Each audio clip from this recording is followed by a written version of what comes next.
They shoved her out of the wagon while it was still moving. Not a gentle nudge, not a slow stop with regret written on their faces. Cousin Harold yanked the canvas flap back, grabbed the rope tied around Mara's pack, and threw it into the mud. Then he looked at her, really looked at her, the way people look at something they've already decided isn't worth keeping, and said, "You're slowing us down. You always have." His wife Clara didn't even turn around. The wagon kept rolling. Mara stood there in the sleet, boots already sinking into the frozen ground, watching the only people she had left in this world disappear around a bend in the Idaho foothills without once looking back. She was 20 years old. She had 3 days of food, a dull hatchet, and her grandfather's whetstone in her coat pocket. And somewhere ahead of her, winter was already sharpening its teeth. If you've ever been thrown away by someone who was supposed to protect you, if you know what it feels like to watch a door close on you that you didn't choose to open, then you already understand something about Mara Whitlock before she says a single word. Stay with us. Because what she found in those hills didn't just save her life. It changed everything she thought she knew about who she was, where she came from, and why someone she'd never met decided to leave it all behind just for her. Before we go any further, if this is your first time here, hit that subscribe button right now and ring the bell. Every week we bring you stories like this one. Extraordinary, emotional, completely unexpected, and you don't want to miss a single one. And while you're at it, drop a like on this video and leave a comment telling us what city and country you're watching from. I genuinely love seeing how far these stories travel. Now let's get back to Mara. The sleet came sideways. It wasn't the soft, cinematic kind of winter precipitation that poets write about. It was the kind that found the gap between your collar and your jaw and drove itself in like a blade. Mara pulled her coat tighter and stood very still in the middle of the trail, listening to the sound of Harold's wagon fade until there was nothing left of it but the distant creak of a wheel she'd never hear again. She didn't cry. Not yet. She wasn't even sure she could. What she felt, standing there in the cold with her pack in the mud, and the wind pushing hard against her heavy frame, wasn't grief exactly. It was something older and quieter than grief. Something she recognized, the way you recognize a smell from childhood, not with your mind first, but with your gut.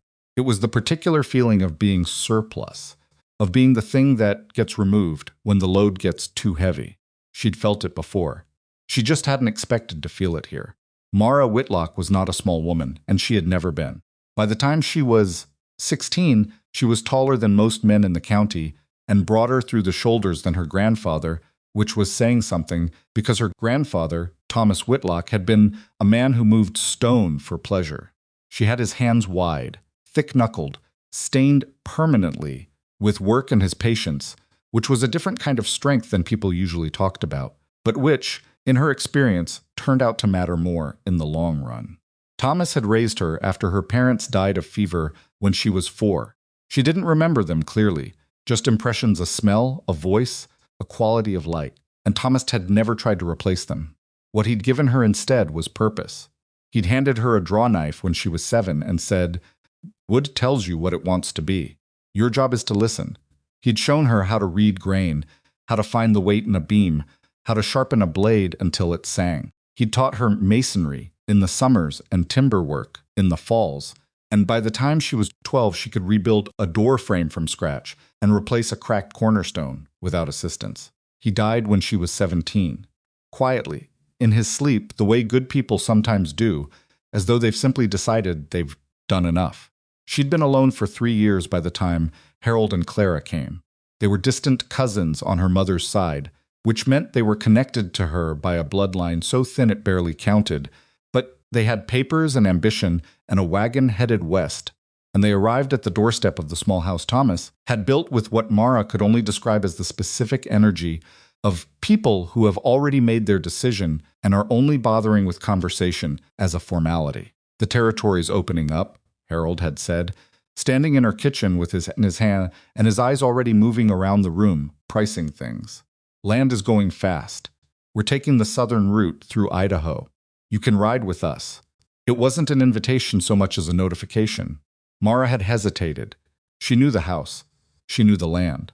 Thomas was buried behind the woodshed, and she visited the grave on Sundays.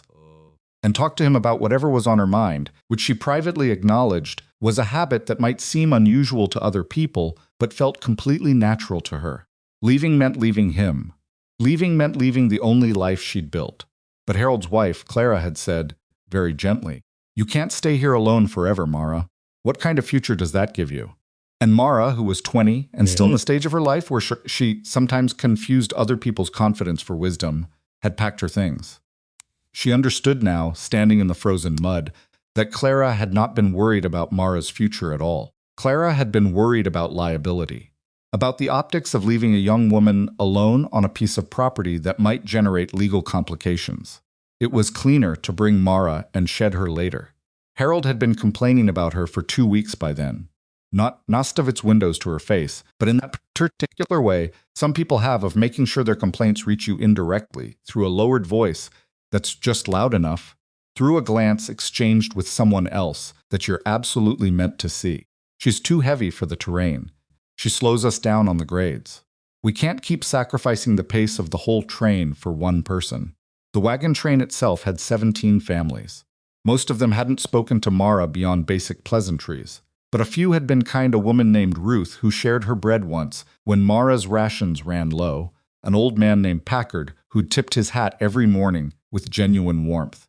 None of them had protested when Harold stopped the wagon on the slope above the creek. He'd called it a mechanical problem first. Axles cracking. We need to redistribute weight. Mara had looked at that axle. She'd been looking at axles all her life. There wasn't a crack in it. There wasn't even a stress mark. A sound piece of hardwood in perfectly adequate condition for the terrain they were crossing. She'd said so. That was the moment Harold's face changed. He was not fundamentally a cruel man. That was almost the worst part. He was a practical man, which is sometimes more dangerous than cruel, because practical men can do terrible things and then explain them so reasonably that even the person they've harmed begins to doubt their own account of events. He looked at Mara standing there beside the wagon, calling his lie a lie, and she could see him calculate, could actually watch the arithmetic move across his face, and then he just said it. "You're slowing us down. You always have. Get your pack." "Harold," she started. "Clara's not well. The pace is already behind. This isn't a negotiation, Mara. Get your pack." She'd looked at Clara, who was sitting very still on the wagon bench with her eyes fixed on the middle distance in the specific way of someone who has made peace with a thing they know is wrong. Mara got her pack. She didn't beg. She'd made a private agreement with herself sometime in her early teens that she would never beg, not because she was too proud. Exactly. But because she'd noticed that begging rarely worked and almost always left you worse off than before, having spent something you couldn't get back. She pulled her pack out of the wagon bed, set it in the mud, and she looked at Harold for a long moment. She said, "My grandfather built better men than you out of scrap timber." Harold blinked. Clara finally looked over. Then the wagon moved on. Mara watched it go. She watched it until it was gone. Then she turned around and looked at the Idaho foothills rising up ahead of her in the early dark gray and cold and enormous. And she said absolutely nothing for a very long time. The sleet kept coming. She picked up her pack. The first thing she did, before she thought about shelter, she thought about what tomorrow would look like, was reach into her coat pocket and close her finger around her grandmother's wet sunstone. It was a small thing, gray and worn smooth from decades of use, shaped by his hand before hers. She held it until her fingers stopped shaking. Then she started walking. She had no map. She had no guide. What she had was a woodsman's habit of reading terrain, which Thomas had drilled into her so thoroughly it had become instinct. She looked at the way the land fell, the way the vegetation thickened in the low places where water moved, and she followed the logic of it downhill along what turned out to be a dry creek bed, running roughly northeast. It was not comfortable walking. She knew it wouldn't be. Mara had carried her body across difficult ground before, and she knew the specific demands it made: more energy spent against gravity on the climbs, more strain on her knees on the descents, more attention required for footing on uneven surfaces. She didn't hate her body for this. Thomas had never taught her to. What he'd taught her was that every body has its physics, and the smart thing to do is learn yours. Her physics right now were cold, underfed, carrying too much and burning through energy faster than she could replenish it. She had to find shelter before dark, or she wasn't going to make it through the night. The light was dropping fast. In the foothills in November, the window between late afternoon and full dark was about 40 minutes, and she'd already used 15 of them standing in the mud, watching Harold drive away. She moved faster, scanning the creek bank, looking for anything in overhang, a dense cluster of conifers, a rock formation that would break the wind. What she found instead was a hole. It didn't look like much at first. A depression in the hillside maybe 6 feet wide. The ground around it disturbed and sunken in a way that looked almost deliberate. Brush had grown over it. Rotted timber showed at the edges like broken teeth. The smell coming out of it was earth and cold, and something older, the specific smell of a space that has been closed for a very long time. Mara crouched at the edge and peered down.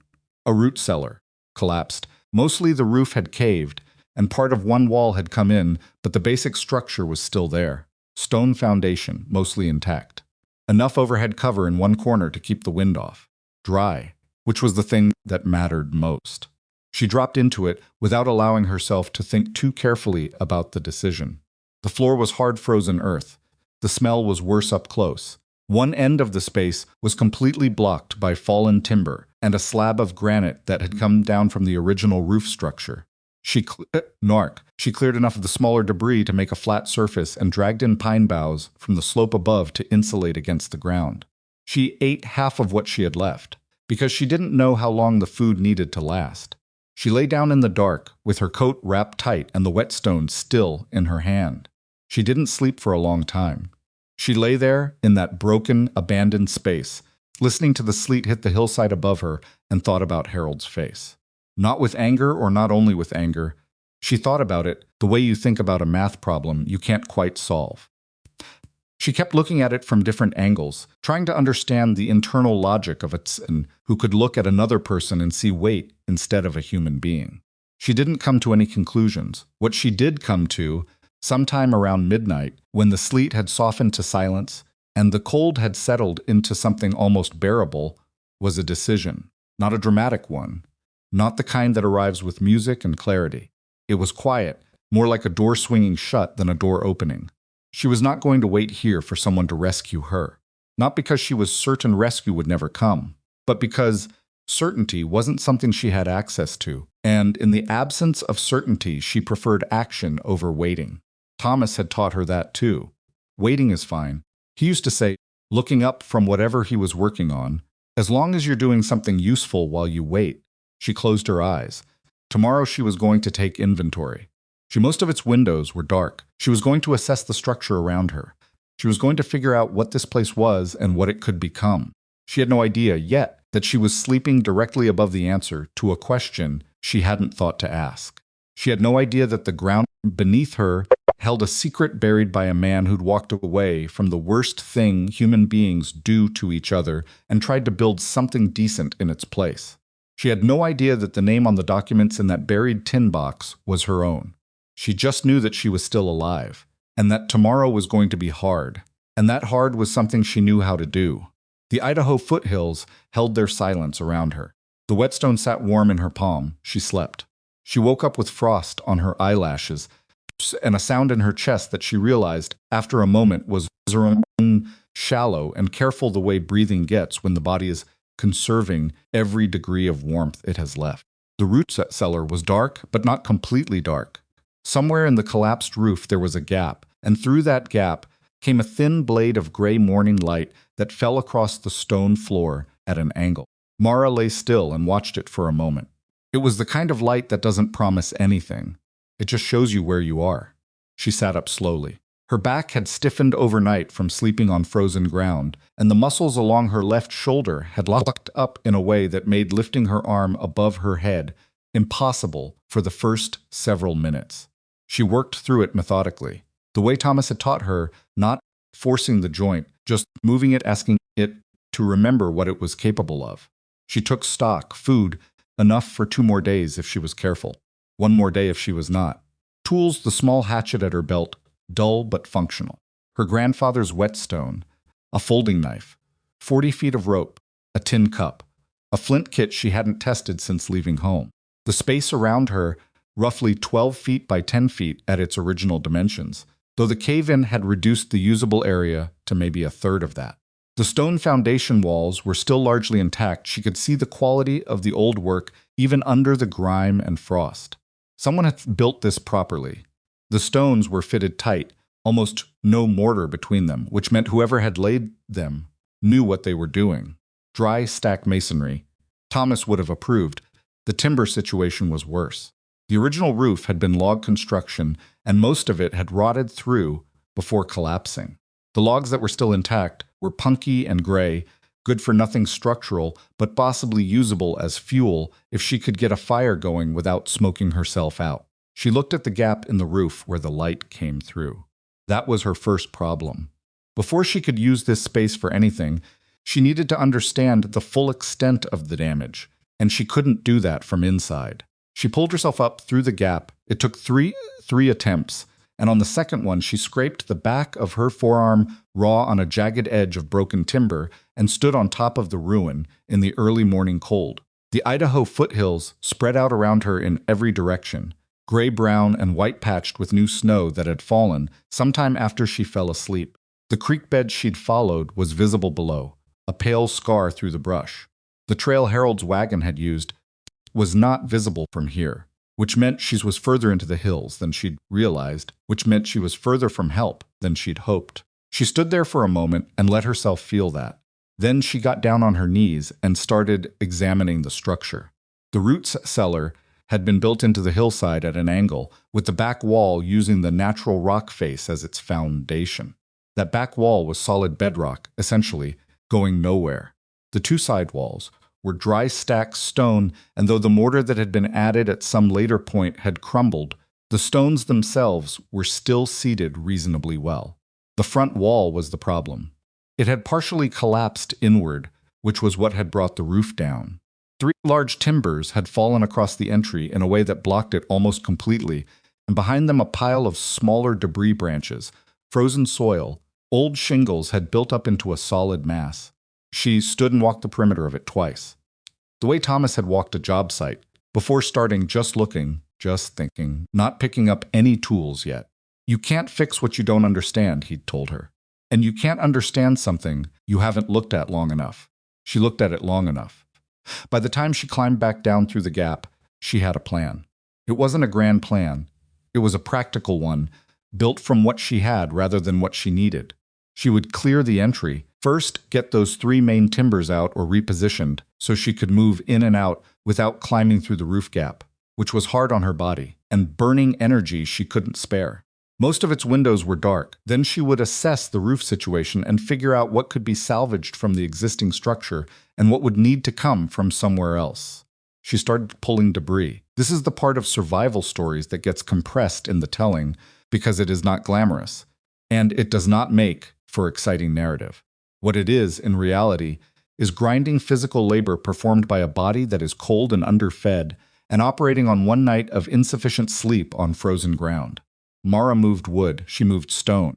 She dragged timbers that outweighed her by a significant margin using a combination of leverage, rope, and the kind of stubbornness that isn't really stubbornness at all, but just the refusal to acknowledge the alternative. She broke 2 nails down to the quick in the first hour. The rope burned through her gloves on one of the heavier pulls and left a stripe across her palm that bled into the cold and clotted before she noticed it. She took breaks when she had to sitting back on her heels, breathing hard, watching the vapor cloud in front of her face. But she kept the breaks short because the cold came back fast when she stopped moving. By midday, she had the entry clear enough to walk through, bent at the waist. By mid-afternoon, she could walk through upright. She stood in the entry of the old root cellar and looked at the space she'd opened up and felt something she hadn't expected to feel. Not pride exactly. Something quieter than pride. The particular satisfaction that comes from having done the specific thing you set out to do. It doesn't last long, that feeling, but it's real while it's there. She ate. Half a portion, carefully measured. She melted snow in her tin cup over a small fire she built from the driest of the punky timber, and she drank it hot, which helped more than she'd expected. Then she started thinking about the floor. The floor of the root cellar was hard-packed earth frozen solid now. but she could see from the edges, where the soil had settled away from the foundation stones, that in warmer weather it would be soft enough to work. Someone had laid flat stones in a rough pattern in the center of the floor at some point, probably to create a dry standing surface. Most of those stones had shifted over the years as the ground moved. She started resetting them, more out of habit than anything else Thomas had taught her, that a good floor was the foundation of everything else, and she could not straighten a crooked stone any more than she could not sharpen a dull blade.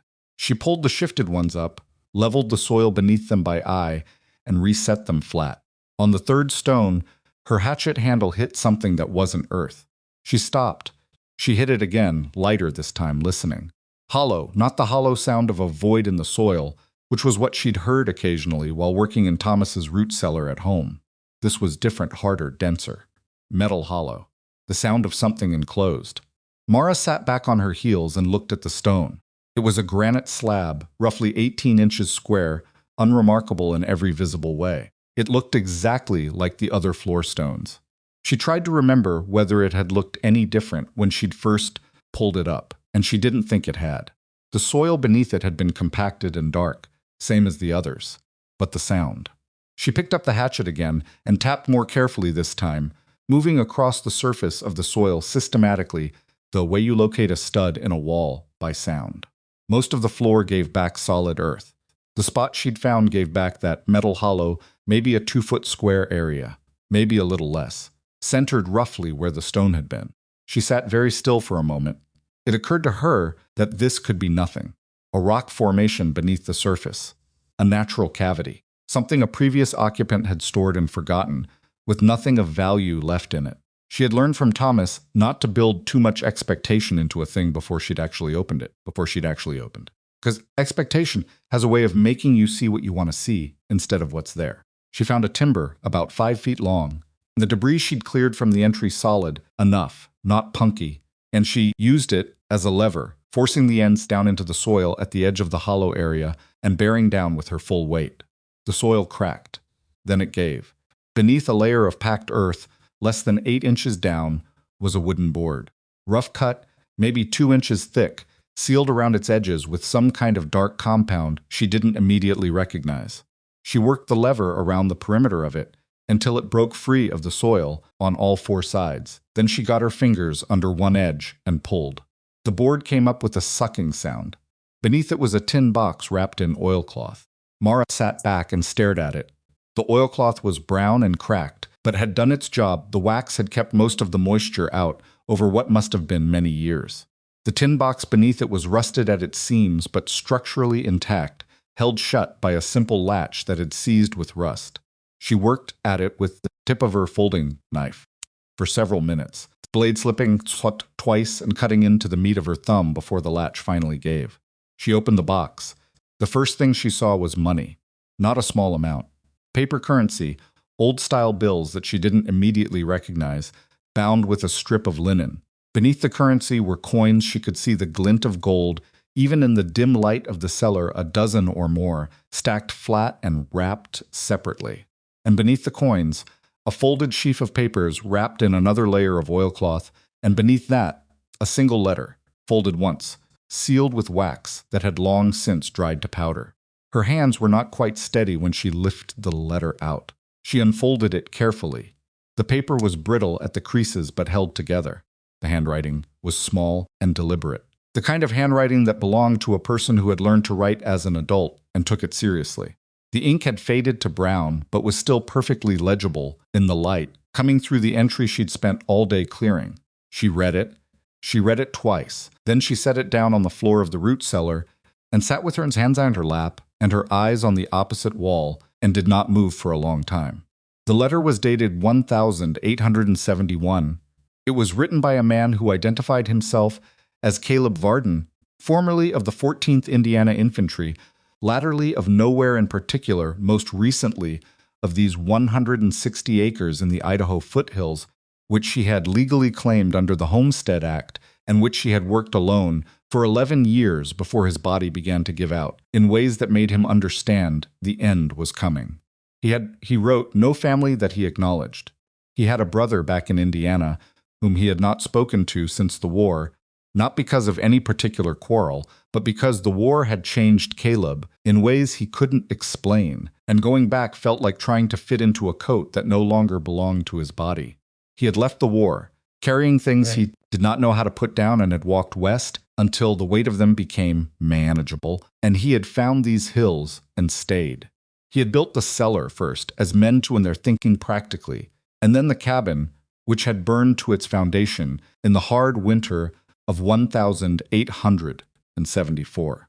He had not rebuilt the cabin. He had lived in the cellar instead, which he patched and improved over the years until it was more comfortable than most people would have assumed. He had made money slowly and carefully, trading in timber and in the practical knowledge that frontier settlements always needed and frequently undervalued. He had saved what he made. He had never spent freely because he had no particular aspirations toward comfort, having discovered that comfort was something he no longer required in the same quantity he once had. When he understood he was dying, he had done what he could think to do. He had written the land documents, filed his claim in Red Hollow, and buried his savings, the documents together, against the possibility that someone would someday come this place in need of exactly what he was leaving behind. He wrote, "I do not know who you are.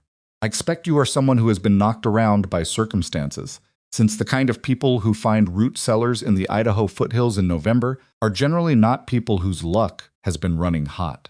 This land is legally mine, and I mean for it to pass to whoever finds it. The documents in this box will confirm the claim. The money is yours to use as you see fit. I ask only that you treat the land decently." And then, at the bottom of the letter, a line that Mara read 3 times before she trusted her own eyes. "I go by Caleb Varden, as I said, but I was born Caleb Whitlock, and I changed the name because Varden was my mother's name, and she was the best person I ever knew, and I wanted to carry something of her with me after the war took everything else. If you are reading this, your luck has finally changed." Mara picked up the letter again. She looked at the name, Whitlock. She looked at it for a long time. Her grandfather Thomas Whitlock had come from the East. He'd never talked about his family, much not in a way that suggested concealment, more in the way of a man who had simply stopped looking backward, because there was plenty to occupy him in the present. He had mentioned once, offhandedly, a great uncle who had gone to the war and not come home, not in the sense of dying, but in the sense of disappearing, choosing not to return. He hadn't told her the man's name. She could not know, sitting in that cellar with the brittle letter in her raw, scraped hands, whether Caleb Varden, who was born Caleb Whitlock, was connected to Thomas Whitlock, or whether she was looking at the most extraordinary coincidence the Idaho foothills had ever produced. She did not know enough, and she was not foolish enough to assume. But the name sat in her chest like a warm coal, and she let it sit there. She looked at the documents next. The land claim was handwritten on official territorial paper, with a seal she didn't fully recognize, but which looked genuine, the kind of document produced by a land office, with a registrar's signature and a date. The claim was for 160 acres, described in careful metes and bounds language that she followed roughly, understanding enough from Thomas's occasional dealings with property to know this was the kind of legal language that meant something. The claim was registered in the name of Caleb Varden, but the letter, which identified Caleb Varden as Caleb Whitlock by birth and expressed his clear intention to leave the property to whoever found the box, was there alongside it. Whether that constituted a valid transfer of title was a question she couldn't answer here, in this cellar, in the dark. That was a question for a registrar. She counted the money. The paper currency she set aside, she didn't know enough about old bills to assess their current value, if they had any.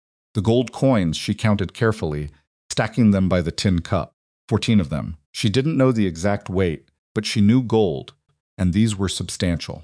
Enough, she thought, to do something meaningful with. She wrapped everything back in the oilcloth, replaced it in the tin box, and latched the lid shut as best she could. She sat cross-legged on the cold floor of the cellar with the box in her lap and thought. The practical part of her, the part Thomas had spent 13 years developing, laid out the situation plainly. She had legal documents that might establish a claim to 160 acres of Idaho territory. She had enough money to equip herself. She had a structure that was damaged, but not destroyed, on land that appeared to be legitimately recorded. What she did not have was a way to verify any of it without going somewhere that had a registrar, a land office, and people who knew how to read territorial documents.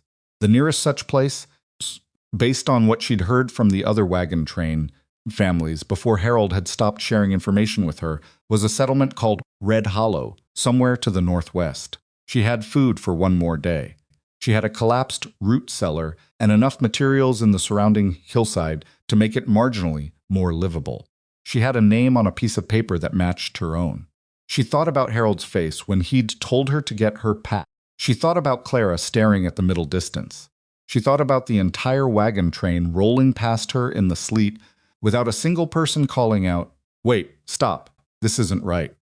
She thought about what Thomas had said to her once, when she was 12 and had made a bad cut in a piece of white oak that ruined the board, and she'd been furious with herself for it. "You done being angry?" he'd asked. "No," she'd said. "Good. Anger's useful. Just don't let it make your decisions for you." She was still angry. She expected she would be angry about Harold for a long time. But she was not going to let it make her decisions. She made her decision. She was not going to use the money to run. She was not going to pay someone to take her back east, or to another wagon train, or to any version of the life she'd been living before, which had not, if she was honest, been working particularly well. She was going to do what Caleb Whitlock had done. She was going to look at this damaged, frozen, abandoned thing and figure out what it could become. But first, she needed to secure the structure enough to survive another night. She spent the next 3 hours working until the last of the daylight was gone. She dragged timber from the slope above and laid it across the worst of the roof gap, weighting it down with stones from the debris pile. It wasn't a real roof. It was barely better than nothing. But it broke the wind and cut the cold enough that when she finally lay down on her bed of pine boughs, the space around her was something closer to endurable. She slept hard this time. No midnight thinking, no lying awake parsing Harold's face. Just exhaustion claiming her the way it does when the body has done everything it knows how to do. She woke on the second morning, stiff, hungry, and clear-headed. She went to work. The next 2 days were the hardest of her life, which was saying something given what the previous week had contained. She worked from first light to full dark with breaks, only when her body absolutely demanded them. The problem with the root cellar was that it was fixable, but not easily. Everything about it required her to work in cramped, awkward positions that put unusual stress on her joints, and the combination of cold and exertion meant she was burning through her food supply faster than she'd planned. She rationed hard. By the second day, she was running on the last of what she'd carried, supplemented by pine tea she boiled in the tin cup, which did nothing nutritionally but felt better than plain water, and kept her hands warm while she held it. The roof was her primary task. She couldn't stay here without a roof. She scavenged timber from further up the hillside than she'd gone before, finding 2 down pines that had been dead long enough to be relatively dry, and could be limbed and cut to length with the hatchet. She worked them down the slope with rope and her own weight as counterbalance, which was not dignified but was effective. She built the roof frame in sections, fitting the pieces together the way Thomas had shown her, jointing them at the ridge, so they'd shed water. She split shingles from the straightest-grained piece of pine she could find, rough work that she knew Thomas would have looked at with a kind of resigned patience, but functional. They'd keep the rain out, which was the job. The front wall needed rebuilding. She reset the collapsed stones by hand, dry stacking them the way Thomas had taught her, fitting each piece to its neighbor, filling gaps with smaller stones. She split off the larger ones with her hatchet back. Her hands were past raw by this point, cracked and bleeding in the cold, and she wrapped them in strips torn from the lining of her coat and kept working. On the second afternoon, she found the threshold stone, a flat piece of granite she'd noticed partially buried in the debris, and she levered it out and set it at the entry of the cellar with a peculiar satisfaction that she couldn't quite explain. A threshold meant a door meant a home. Thomas had always said that. She didn't have a door yet, but she had the threshold. By the evening of the second day, she stood back from the structure and looked at what she'd made. It was not beautiful. It was rough, asymmetrical, clearly the work of someone who was building for survival rather than aesthetics. The roofline wasn't perfectly straight. The front wall had a lean to it that she knew a professional mason would have winced at. One of the shingles she'd split had cracked during installation, and she'd used it anyway because she didn't have the wood to spare. But it was solid, and it was dry, and it was unmistakably a structure that a person could live in. She sat down on the threshold stone, the one she'd dragged out of the rubble herself, and she opened the tin box one more time and looked at the letter. She read the last line again. If you're reading this, your luck has finally changed. She folded the letter carefully, replaced it in the box, and closed the lid. Then she looked at her hands, wrapped in cloth, scraped and cracked, nails broken, palms striped with rope burns, and the small cuts that accumulate during 2 days of hard work in the cold. They were not elegant hands. They had never been elegant hands, not even before all of this. They were large and strong and currently damaged.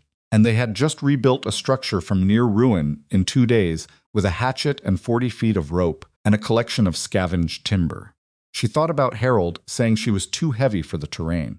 She thought about the terrain she'd just moved through, and the timber she'd moved through it, and the stone she'd lifted and fitted with those inelegant, non-decorative, extremely useful hands. She put the tin box inside her coat, close to her body. Tomorrow she was going to walk to Red Hollow, not to escape, not to find someone who would tell her what to do. She was going to walk to Red Hollow because she needed an axe, a proper one, and a crosscut saw and splitting tools and provisions, and most importantly, a conversation with whoever served as land registrar in a frontier settlement, because she had documents in a tin box against her chest that might just mean something, and she intended to find out. The Idaho foothills were quiet around her. The last of the day's light was going fast, painting the sky above the hills in colors she registered without sentiment, just light, just dark, just the reliable machinery of another day ending. She was still hungry. She was still cold. Her back ached in 3 separate places, and her left knee had developed a complaint she was choosing to ignore. But the threshold stone was solid under her, and the roof above her was sound, and the tin box pressed warm against her ribs, and somewhere in Red Hollow there was a land registrar who was about to have a very unusual morning. Mara Whitlock of Whitlock Ridge, though she didn't know that name yet, not entirely, not in the way she would come to know it, sat on her threshold and watched the last light leave the sky. Then she went inside, out of the cold. She left before dawn. Not because she was eager, exactly, but because lying still in the cold had stopped being restful sometime around 3 in the morning. And once her mind started running, there was no point pretending otherwise.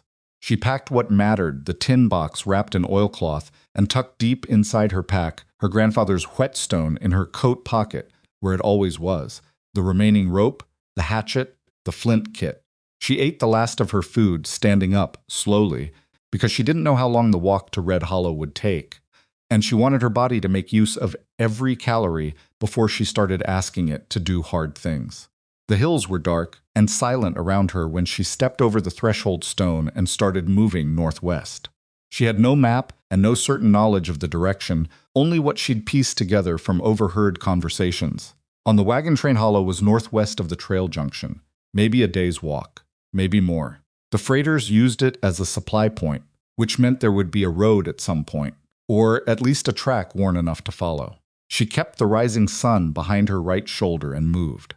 The first hour was the hardest, the way first hours usually are when the body is stiff and underfed, and the mind is still negotiating with the idea of what it's about to do. Were dark. Her knee was worse this morning than it had been last night. She'd been hoping rest would take the edge off it, but rest on frozen ground has limits, and the joint was swollen enough now that she could feel it with every downhill step. She adjusted her gait without thinking about it, distributing weight differently, which put more load on her hips and lower back, which were already carrying more than their. She did not stop to think about this for long. Stopping to think about physical discomfort was a luxury that required a situation where stopping was an option. She moved through the foothills for most of the morning without seeing another living soul.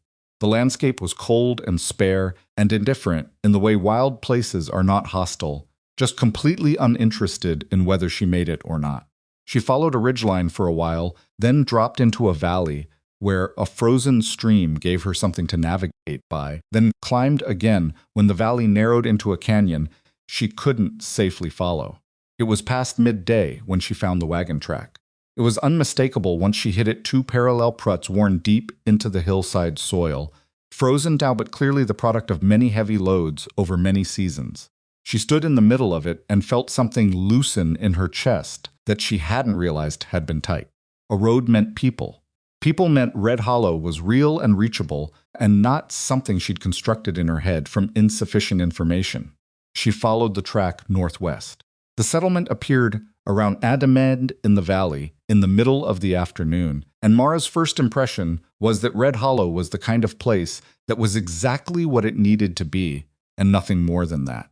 A main street of sorts, unpaved and rutted, with maybe 20 buildings on either side, some log construction, some rough-sawn lumber, one or two with proper glass windows that caught the winter light, a livery stable at one end, what looked like a trading post or general store near the center, smoke from several chimneys, the smell of animals and wood smoke, and something that might have been bread baking, which hit Mara's empty stomach like a physical blow. A few people were moving on the street.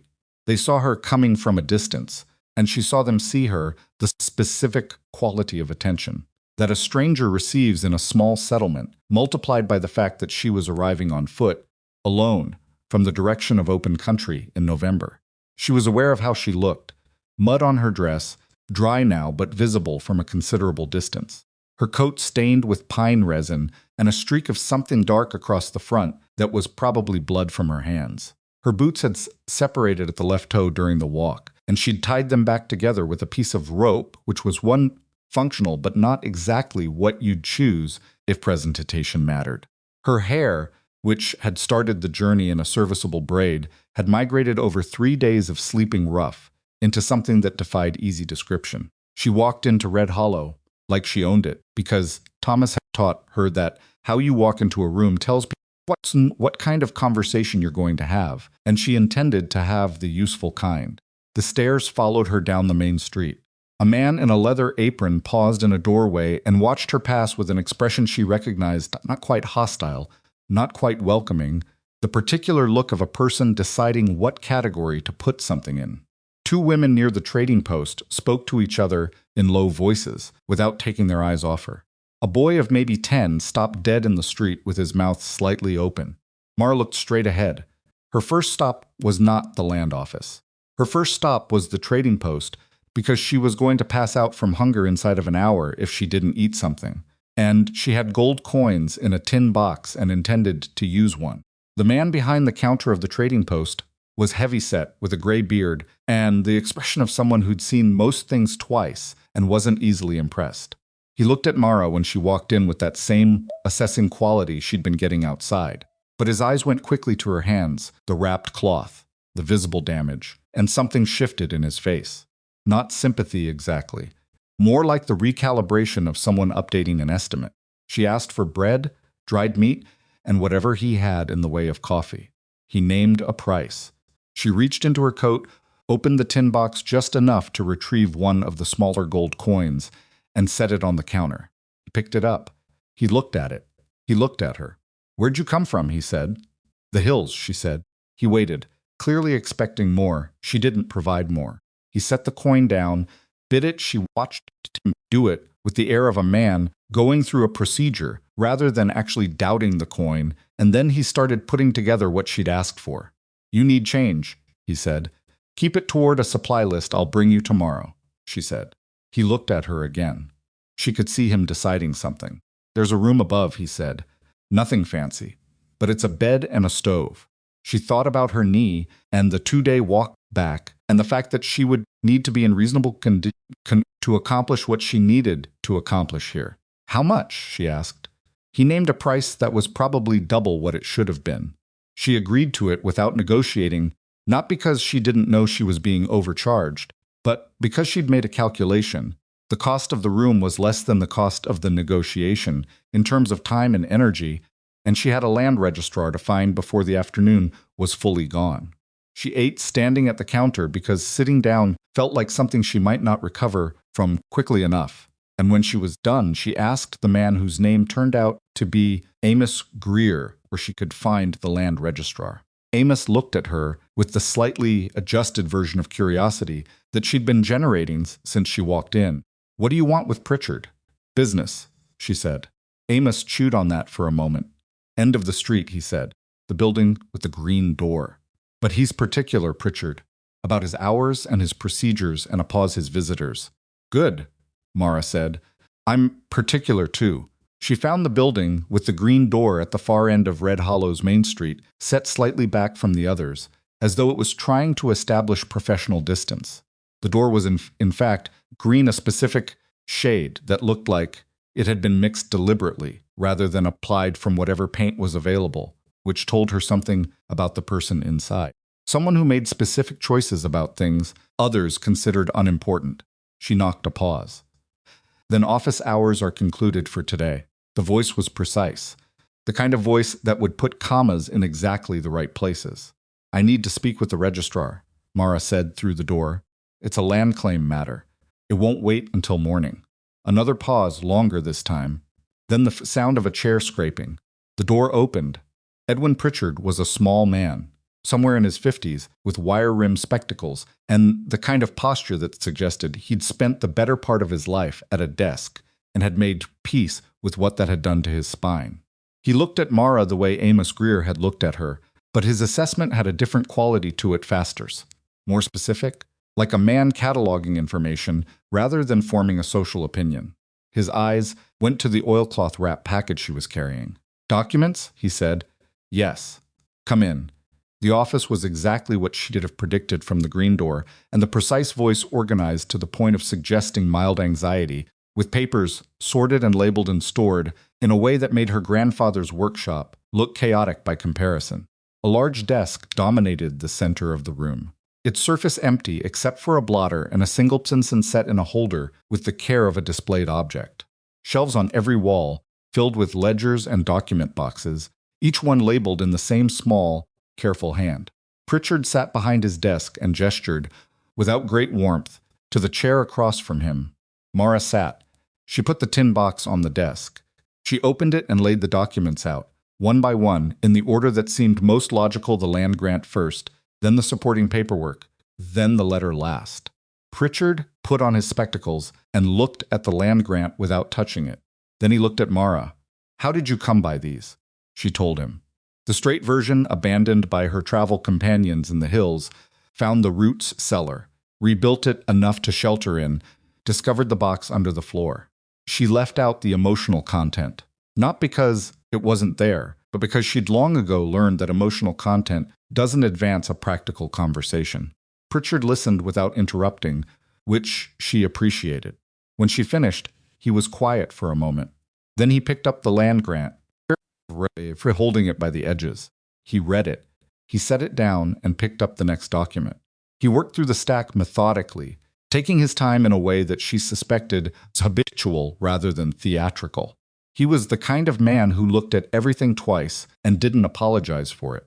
When he got to the letter, he read it more slowly than the others. He set it down. He took off his spectacles and polished them with a cloth he produced from his vest pocket. He put them back on. Caleb Varden's claim is in the Territorial Registry, he said. Filed in the spring of 1869, 160 acres, described here. He tapped the land grant. It was never contested and never transferred by recorded instrument. But the letter started. I can read, he said. Not unkindly, but firmly. The letter expresses an intention. Whether that intention constitutes a legally operative transfer of title is a question that requires more than a single evening's consideration. Mara looked at him steadily. What does it require? He said. Verification of the document's authenticity. Examination of the territorial statutes regarding inheritance without a formal instrument. He paused. And I will be direct with you, the absence of competing claims. Meaning? Meaning if anyone else presents a claim to this land, in the interim, a surviving relative of Varden's, a subsequent homesteader who occupied the property and can demonstrate it, the matter becomes considerably more complicated. Mara thought about the collapsed root cellar. She thought about the 2 days of labor she'd put into it. She thought about the threshold stone. Someone occupied it, she said. I did. I rebuilt the structure. I'm occupying it now. Pritchard looked at her over his spectacles with an expression that was not quite a smile, but was in that neighborhood. That is noted, he said. However, what I would suggest He stopped. He looked at the letter again, at the name on it. Then he looked at Mara. Your surname is Whitlock. Yes, and this... I know, she said. I don't know if it's coincidence or something else. I don't have enough information. But I know the name on that letter and the name I carry are the same, and I know those documents are genuine. Pritchard was quiet for a moment. They appear to be, he said. The seal is consistent with the Territorial Land Office, circa 1869. The signatures are... He picked up the land grant again. I would need to verify against the registry records, but my preliminary assessment is that these are authentic. How long? Tavera said. A week, he said. Possibly less, if the registry records are in the order I believe them to be in. A small, involuntary expression crossed his face that told her the order of his registry records was something he took personal pride in. You'll need to remain in Red Hollow during that time. If you have accommodation, I have a room at Greer's, she said. He nodded. Return here in 3 days. I should have a preliminary determination by then. He paused.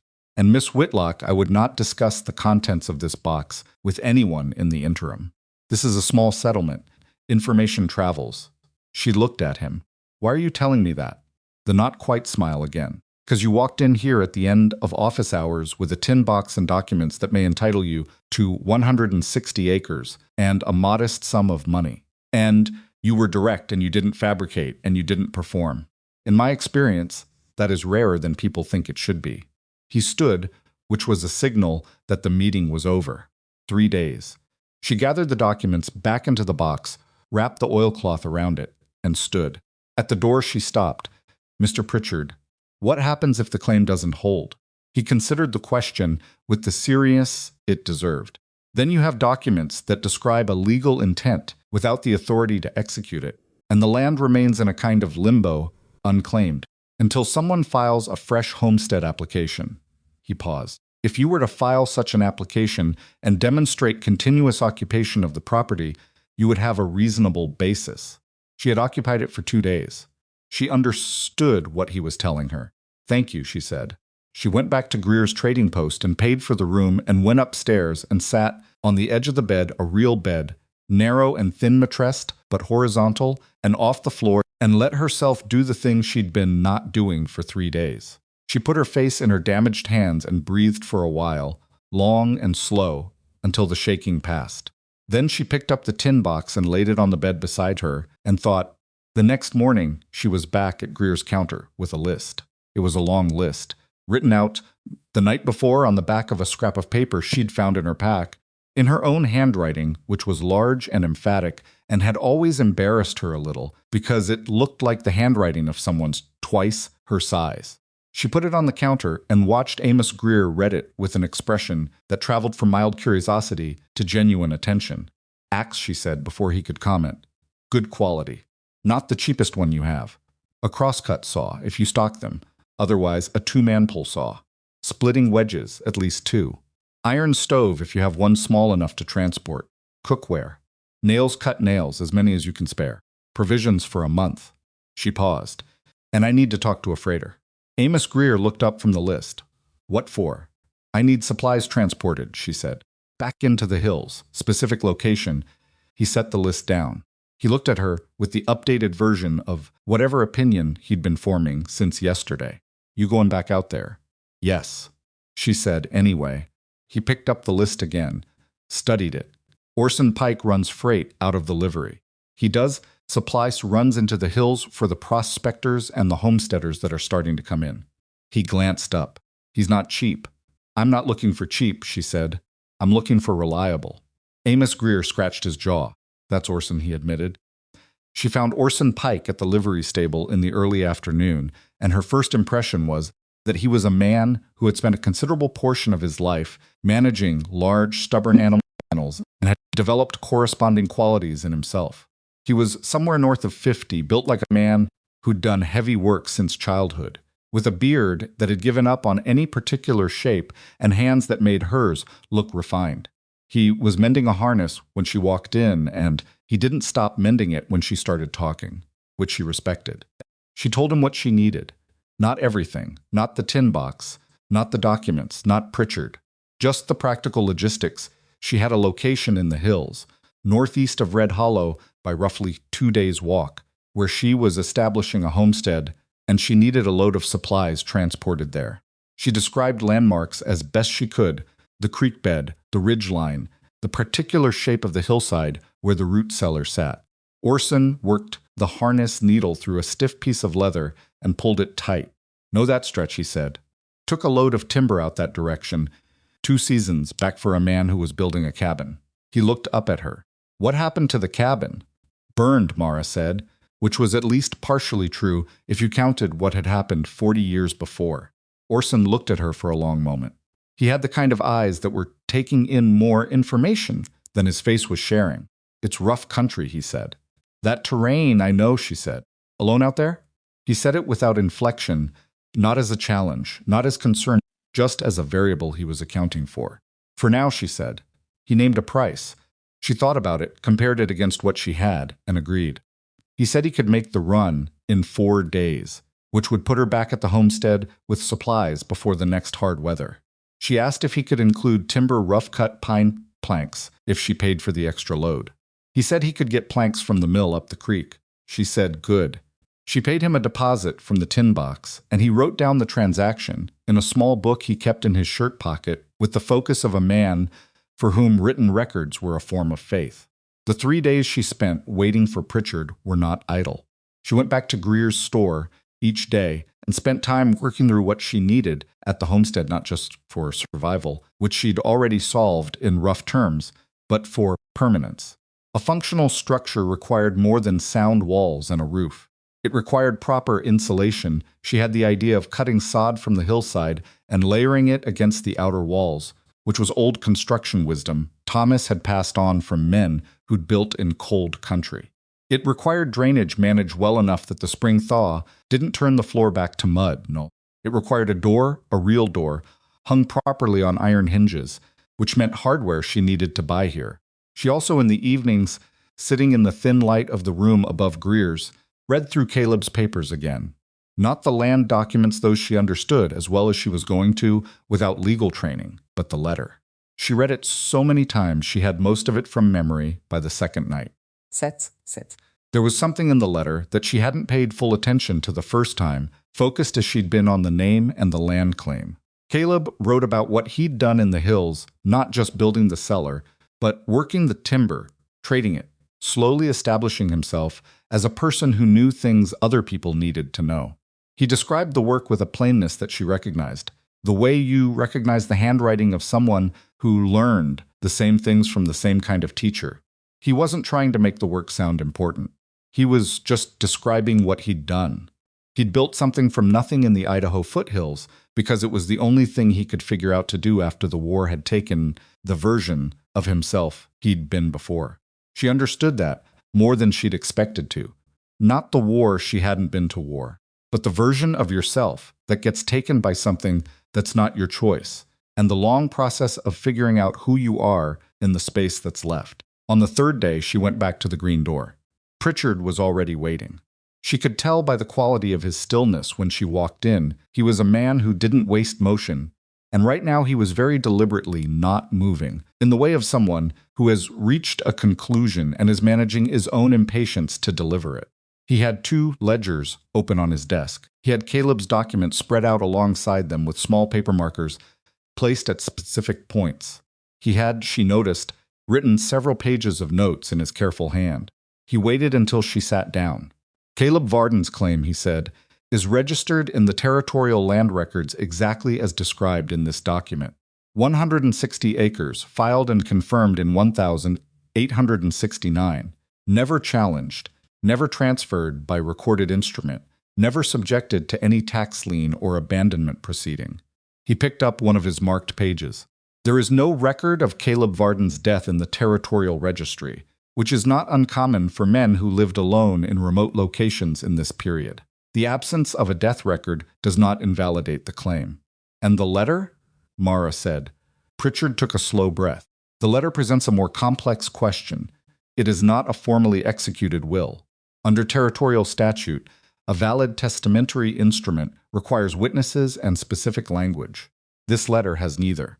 He held up one hand before she could speak. However, The statute also recognizes what is termed an equitable claim, a claim based on the demonstrable intent of the original title holder, combined with occupancy and improvement of the land by the claimant. He paused. You occupied the property. You improved it. You found the documents in the condition described, sealed, buried, clearly intended to be found.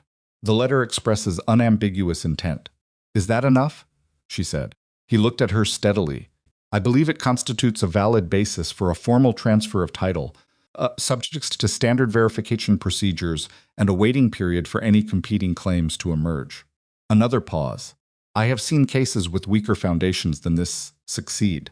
I have also seen cases with stronger foundations fail due to political complications or the resources of opposing parties. He set his papers down. In this instance, there are no opposing parties that I am aware of, and the documents are genuine. The room was very quiet, so Mara said. So, Pritchard said, I am prepared to initiate proceedings for the transfer of title of these 160 acres to you, Miss Whitlock, contingent on the completion of the verification period. He picked up his pen. I will need you to sign several documents today. I will also need a formal statement from you regarding the circumstances of discovery, which I will record and witness. He looked at her over his spectacles. The process will take some weeks. There will be a fee for the recording, which I can tell you the amount of now if you prefer. Please, she said, he told her. It was a significant amount, not ruinous against what Caleb had left, but significant. She nodded. One more thing, Pritchard said. He looked slightly uncomfortable, which on his face translated to a barely perceptible tightening around the eyes. The name. You share a surname with the original title holder. That is either a remarkable coincidence or an indication of a familial connection. If the latter could be established, it might not be establishable, Mara said. I don't have records. My grandfather came from the East. He mentioned a relative who went to the war and didn't come home. You don't know if it was this man? No. Pritchard nodded slowly. Then we will not assert it. The equitable claim stands on its own terms regardless. He picked up a fresh sheet of paper. Shall we begin? They worked for 2 hours. Pritchard wrote with the concentrated care of a man who understood that documents outlive the people who create them and wanted to make sure his did so with dignity. He asked precise questions and wrote her precise answers, and when she misspoke something, he paused until she corrected herself without prompting, which she found she respected. When they finished, he held the completed record up and read it through once more before setting it in a specific tray on his desk that she understood was for things in progress, things moving toward resolution. 3 to 4 weeks, he said. I will notify you when the determination is complete. He hesitated. Miss Whitlock, I should tell you there are people in this settlement who will have opinions about a young woman alone claiming land in the hills. Some of those opinions will be actively expressed. She looked at him. I appreciate you telling me, she said. What I do with those opinions is my business. The not quite smile, the fullest version of it she'd seen. Quite right, he said. She left the green door behind her and stood on the street in the cold afternoon and breathed. The stairs were still there. The man in the leather apron was in his doorway again, or a different doorway, and he tracked her movement down the street with the same expression. A group of men outside what appeared to be a saloon went quiet when she passed, and she heard the conversation restart behind her, lower but audible enough. She kept walking. She had supplies to check on. She had a freighter to confirm with. She had a list of hardware to finalize and a load of timber planks to arrange. She had a homestead, her homestead, or it would be, given time and the orderly processes of a meticulous land registrar, waiting in the hills for her to come back to it and continue the work she'd started.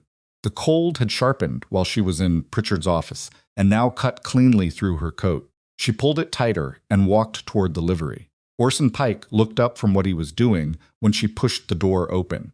Day after tomorrow, she said, I need to go back. Can you be ready? He put down his tools. He thought about it with the particular deliberateness of a man who runs freight schedules in his head and doesn't like to commit to timing he can't keep. Day after tomorrow, he said. Dawn. She nodded. Outside the livery, the Idaho hills were visible above the rooftops of Red Hollow, cold and enormous and entirely indifferent to whether Mara Whitlock made it back to them or not. And she had already decided she was making it back. The question was what she was going to do when she got there. Not survive, she'd solved survival, badly and imperfectly, and at significant physical cost, but she'd solved it. What she was trying to solve now was something harder. Something that didn't have a single answer and couldn't be completed in 2 days, with a hatchet and 40 feet of rope. She was trying to build a life. In the Idaho foothills, in the ruins of a dead soldier's homestead, with her scraped hands and her bruised knee and her grandfather's whetstone in her pocket, and a tin box that might or might not change everything. It was an unreasonable thing to attempt. Thomas Whitlock had taught her that unreasonable was frequently the only category worth working in. She went back to Greer's and started going through her supply list, item by item, revising it against what was available and what she could transport and what was absolutely necessary versus what was merely useful. She worked at the counter with her pencil and her large emphatic handwriting while Amos Greer moved around behind her, pulling things and stacking them, and occasionally making a sound that meant he disagreed with one of her choices, which she sometimes argued with, and sometimes didn't, depending on whether she thought he was right. He was right about the axe. She'd specified a medium weight, and he pushed a heavier one across the counter and said, "You want to fall timber? You want the weight doing the work, not your arms." And she looked at it and knew he was correct.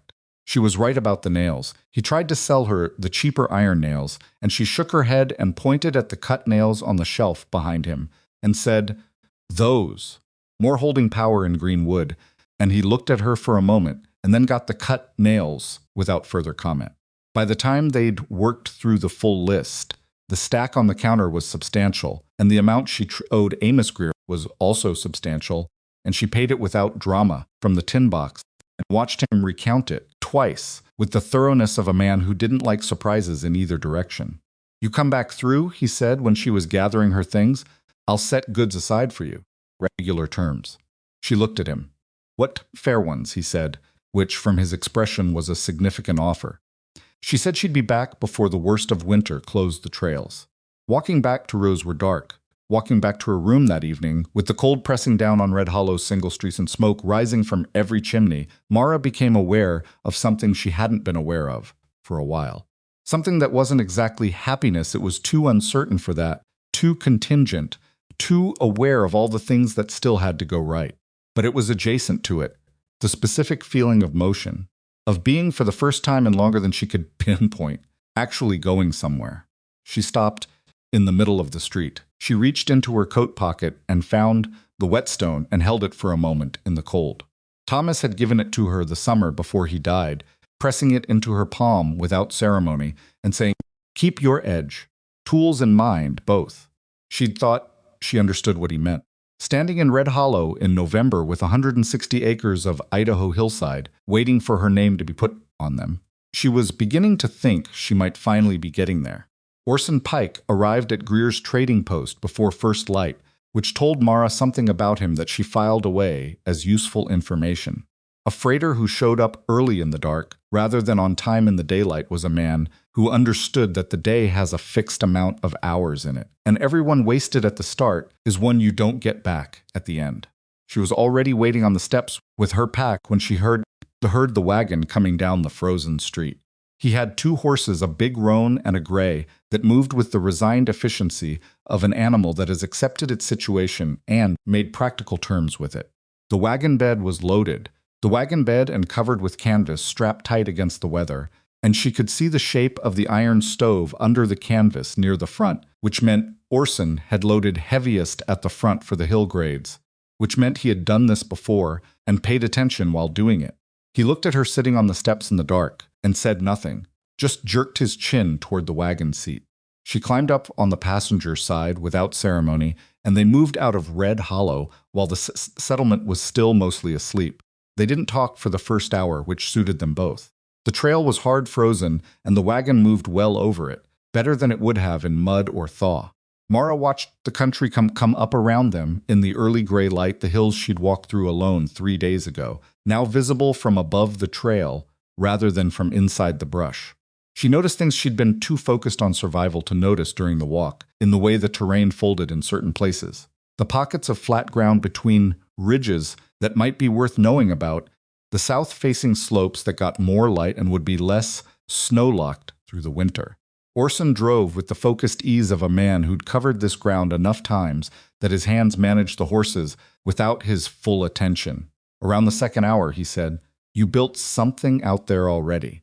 It wasn't a question exactly. She described the work to him when they made the arrangement. "Roof and walls," she said, "repaired. Floors needs work when the ground thaws. Stone structure, foundation stone. Some log work above." He was quiet for a moment. "Who taught you masonry?" "My grandfather." Another silence. "He any good?" "Better than me," she said. "Though that's a low bar right now." Orson made a sound that might have been amusement. "Stonework's stonework. Either it holds or it don't." "It holds," she said. He nodded once, which she took as the end of that conversation, and apparently so did he, because they drove another mile before either of them spoke again. What he said next was not what she expected. "People in town are talking," he said, not looking at her, watching the horses, the trail. She kept her eyes on the country ahead. "I know. Some of it's just the way people talk when something new walks into a settlement." A pause. "Some of it's not that." "What's the other kind?" He adjusted the rein slightly. The gray had developed an opinion about something on the left side of the trail and needed reminding about its priorities. "Gideon Marsh," he said. "You won't have met him. He wasn't in Red Hollow when you came through." "Who is he?" "Man who runs cattle in the valley west of where you're settling." Orson's voice was careful, the way a man's voice gets when he's describing something he doesn't like, but is trying to be accurate about rather than emotional. "He's been pushing his range east for 2 seasons, parceling up grazing rights through arrangements with men who don't ask enough questions." He paused again. "The stretch of hills you're in, he's had his eye on it." Mara was quiet for a moment. "Does he have a legal claim?" "No recorded claim," Orson said.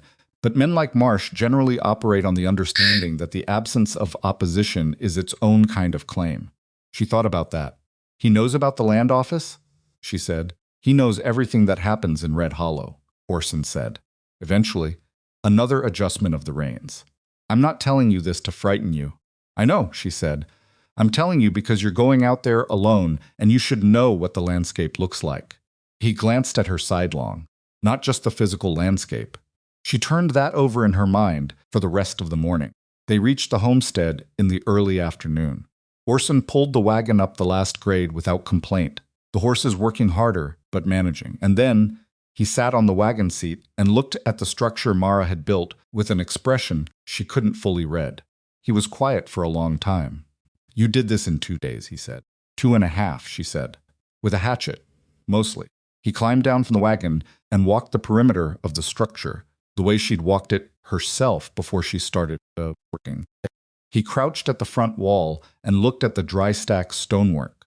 He stood up and examined the roofline, such as it was. "The pitch is off," he said, pointing at the east end of the roof. "Water'll pool there in a heavy rain." "I know," she said. "I didn't have the materials to correct it. That's why I need the planks." He nodded. He looked at the threshold stone. "That's a good piece of granite." "I know," she said. He went back to the wagon and started unloading, and she helped without being asked, the two of them working in the efficient silence of people who both understand the logistics of moving heavy things from one place to another and don't need to discuss the methodology. The iron stove went in first, because it was heaviest, and because Mara wanted it inside before the light started going. Getting it through the entry required removing the doorframe she'd temporarily rigged, then reseating it afterward. Most of its windows were dark, and by the time the stove was positioned against the back wall and the pipe sections were connected and run through the roof gap she'd prepared, the afternoon was nearly gone. Orson built a fire in it while she started stacking the rest of the supplies inside. The first heat from the stove hit the interior of the structure like a physical thing, not warmth exactly, not yet, but the promise of warmth and something in Mara that had been braced against the cold since the night in the wagon trail sleep finally incrementally loosened. She stood there for a moment with her eyes closed. Just a moment. Orson stayed the night. She hadn't asked him to, but when the dark came down and the temperature dropped hard and fast, he'd looked at the trail and looked at the sky and said, "I'll take the wagon," meaning he'd sleep in it, with the canvas. And she hadn't argued because arguing would have been foolish when the man was making a sensible decision. In the morning, he helped her establish the roof correction. The extra planks she'd bought gave her the material to raise the east end and adjust the pitch. And Orson turned out to be a man who knew more about construction than his profession required, guiding her through the adjustment with the specific vocabulary of someone who'd built things out of necessity at various points in his life. When the work was done, he walked around the structure one more time. "It's better," he said. "It's not finished," she said. "No," he agreed.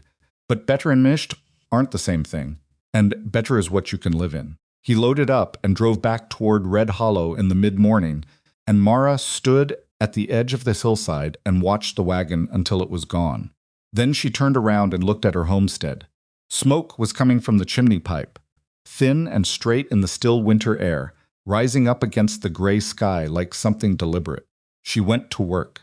The weeks that followed were the most demanding of her life in a way that was different first days, which had been demanding in the acute sense survival, immediate crisis, decisions with immediate consequences. This was demanding in the chronic sense, the way a long climb is demanding, where each individual step is manageable, but the cumulative effect eats at you in ways you don't always notice until you're sitting down at the end of a day and realize your hands won't quite close all the way.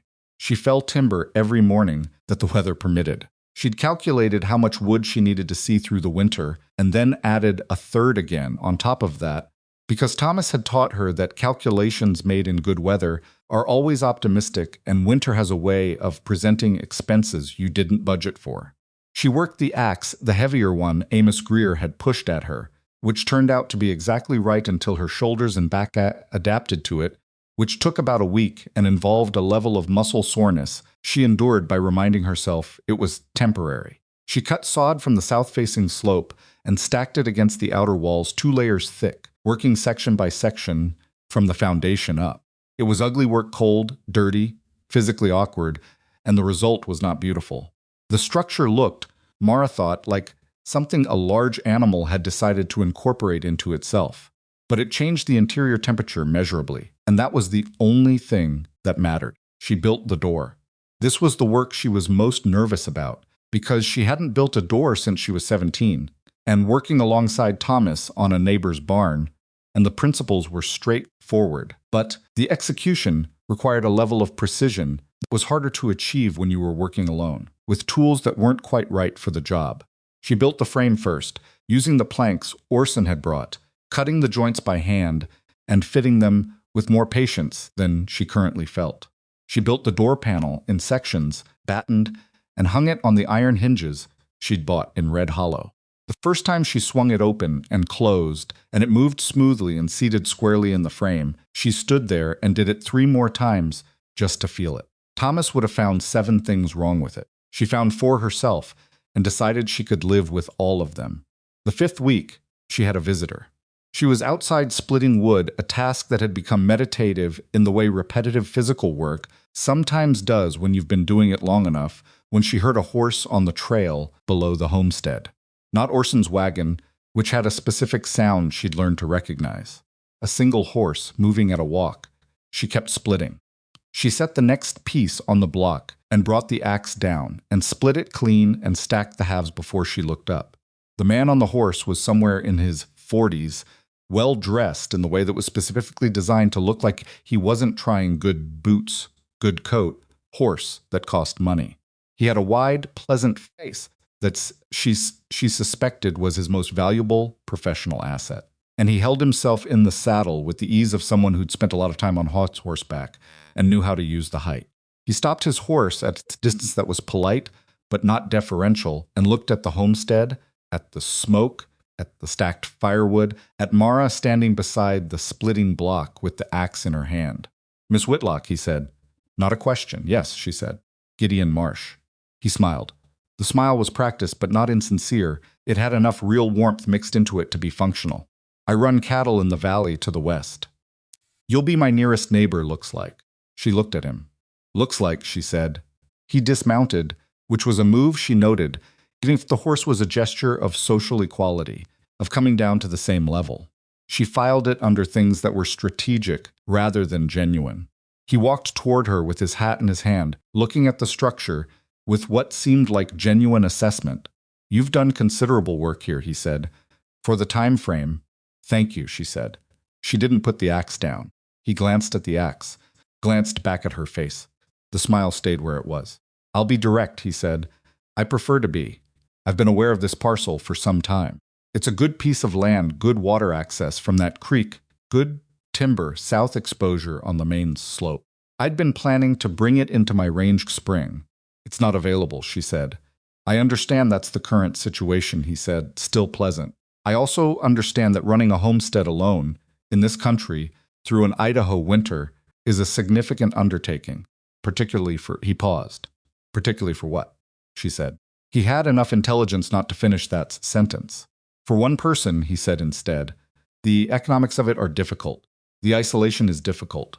I've seen homesteaders come into these hills with every intention and find that intention and reality have a significant gap between them. I'm sure you have, she said.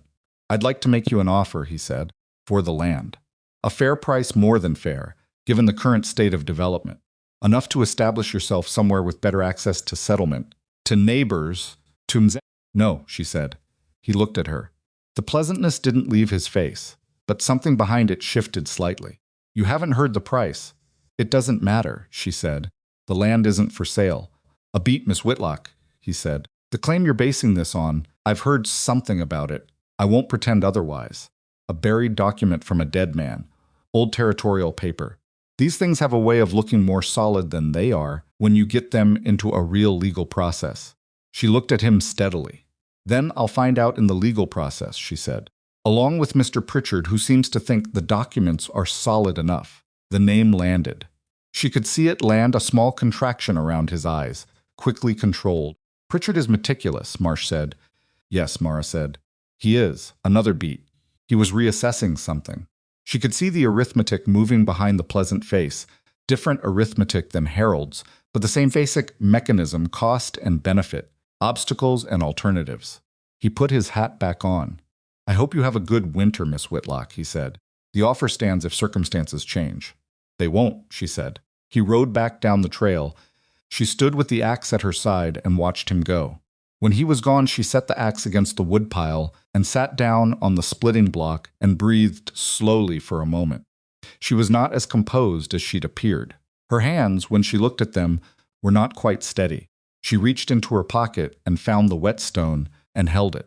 Then she picked up the axe again and went back to splitting wood, because wood didn't split itself and she had a quota to meet before dark. She wrote a letter to Pritchard that evening, by the light of the iron stove and a tallow candle she'd bought in Red Hollow. She described Marsh's visit plainly, the way he'd done his preferred-to-be direct routine and the substance of what he'd said. She asked Pritchard to tell her directly whether there were any vulnerabilities in the claim process that Marsh could exploit through legal means. Orson was making his next run through in 2 weeks. She would have him carry the letter. In the meantime, she worked. The sod-wall insulation was complete by the end of the 6th week. The woodpile had reached a height that satisfied her minimum requirements, though not her comfort threshold. She'd built a simple set of interior shelves from the remaining plank lumber and organized her supplies on them. In the way Thomas had always organized his shop, most used things at hand level, less used things higher or lower, nothing stored where you'd have to move something else to reach it. She found that she talked to the structure sometimes while she was working, not out loud, not in any way that would have looked unusual from the outside, but internally a running commentary addressed to the space rather than to herself. This is the wall that was collapsed, she'd think, setting a new stone. This is the corner that had the worst water damage. This is the floor you kept your secrets under for 30 years. She didn't know if it was the structure she was addressing, or Caleb Varden, or Thomas, or some combination of all three. It didn't seem important to sort out. Orson came through on schedule, took her letter for Pritchard, and brought 3 things she hadn't ordered. A small bag of cornmeal from Amos Greer, with a note that said simply, from the supply account. Greer. A folded piece of cloth from an origin she didn't immediately identify. And a verbal message from Pritchard, which Orson delivered with the careful accuracy of a man who understood that messages have a way of changing in transit and tried to keep them intact. He says the documents held verification. The waiting period ends in 11 days. No competing claims have emerged. He'll send word when the determination is complete. She absorbed this without changing expression. Thank you, she said. Orson looked at her with his assessing, unhurried look. You knew it would hold, he said. I hoped it would hold, she said. Knowing requires more certainty than I had. He nodded. Then, as if the thought had been waiting for the right moment, Marsh was in Red Hollow last week. She kept her face neutral. I know he comes through. He spent considerable time with a lawyer named Culliver, who does work for land speculators in the territory. Orson said this carefully, factually. Culliver's reputation is for finding procedural problems in homestead claims. Things like insufficient occupancy, contested surveys, questions about the original filing. Mara was quiet for a moment. What does Pritchard think of Culliver? Something moved across Orson's face. He thinks Culliver is precisely as capable as his fee structure suggests. She understood what that meant. Marsh was going to spend money on this. He was going to look for any angle that existed and push on it. How much time do I have before Culliver can file anything meaningful? She said. That's a question for Pritchard, Orson said. But my understanding is that once the title transfers, the legal ground shifts considerably. The burden moves to the challenger. 11 days. She needed to hold her position for 11 days and let Pritchard complete his process. The folded cloth turned out to be a note from a woman she didn't know, a widow named Nell Carraway, who apparently had a homestead on the lower slope of the valley. The note was brief, slightly formal, in the way of someone who wasn't sure what register to use. I've heard there's a woman settling at the old Varden place. I have vegetable starts that won't last the winter in my cold frame. If you want them, send word with Pike. Mara read it twice. She found a scrap of paper and wrote, yes, thank you. She gave it to Orson before he left. She did not hear from Pritchard during the 11 days. She kept working. What she was doing now, with the structural work largely complete, was improving rather than repairing, which was a different kind of work, slower and more thoughtful, the kind that required her to think about not just how to fix a problem, but what she actually wanted the space to become. She built a simple workbench inside against the east wall, long enough to work at properly, with a surface flat enough to be useful. She constructed a second set of shelves near the stove for drying herbs if she could establish a garden come spring. She repaired the original stone floor more carefully than she'd had time for in the beginning, pulling up the flat stones that had shifted and resetting them level, filling the gaps between them with fine sand she'd sifted from the creek bank. On the 9th day since Orson's visit, she was working on the floor when she heard the horse, maybe 16. She came outside to find a young man, maybe 16, on a winter-thin pony who introduced himself as Pritchard's clerk and said he had a message. She took the sealed letter from him and read it standing in the cold while he waited with the patience of someone who'd been told to wait. Miss Whitlock, the verification period has concluded without competing claims.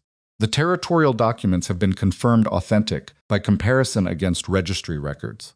I am prepared to execute the transfer of title at your earliest convenience. Please come to the office at Red Hollow at your earliest opportunity. I would suggest promptness. E. Pritchard. She read the last sentence again. I would suggest promptness. She looked at the boy. When did you leave Red Hollow? This morning, he said. Mr. Pritchard said to ride hard. She understood. Pritchard knew about Marsh. Pritchard knew about Culliver. He was telling her to get there before Culliver filed anything that could complicate the transfer. Because once the transfer was done, the legal landscape changed in ways that made challenges significantly harder. How's your pony? She said. She's all right, he said. She's tough. Can she carry double? He looked at her. To Red Hollow? Yes. He thought about it. She could try. Mara went inside. She took the tin box from its place on the shelf. She'd built a specific shelf for it, at eye level, where she could see it easily, and put it inside her coat. She banked the stove, checked that the damper was set right, pulled the door closed behind her, and turned to the boy. Let's go, she said. The ride to Red Hollow on a small pony carrying 2 people was not comfortable. The pony was as advertised. Tough, she moved through the trail with a steady, resigned quality that Mara found herself respecting. But the gait was rough, and the cold was building as the afternoon wore on. And by the time they came down into the valley, and Red Hollow appeared ahead of them, Mara's knee was screaming, and her hands were so cold inside her coat. She wasn't certain she'd be able to manage the tin box without dropping it. She managed it. Pritchard was at his desk when she walked in, still in her trail coat, mud on her boots, the tin box under her arm. He looked up at her with an expression that was as close to relief as she suspected his face was capable of producing. "You made good time," he said. "Your clerk said to ride hard," she said.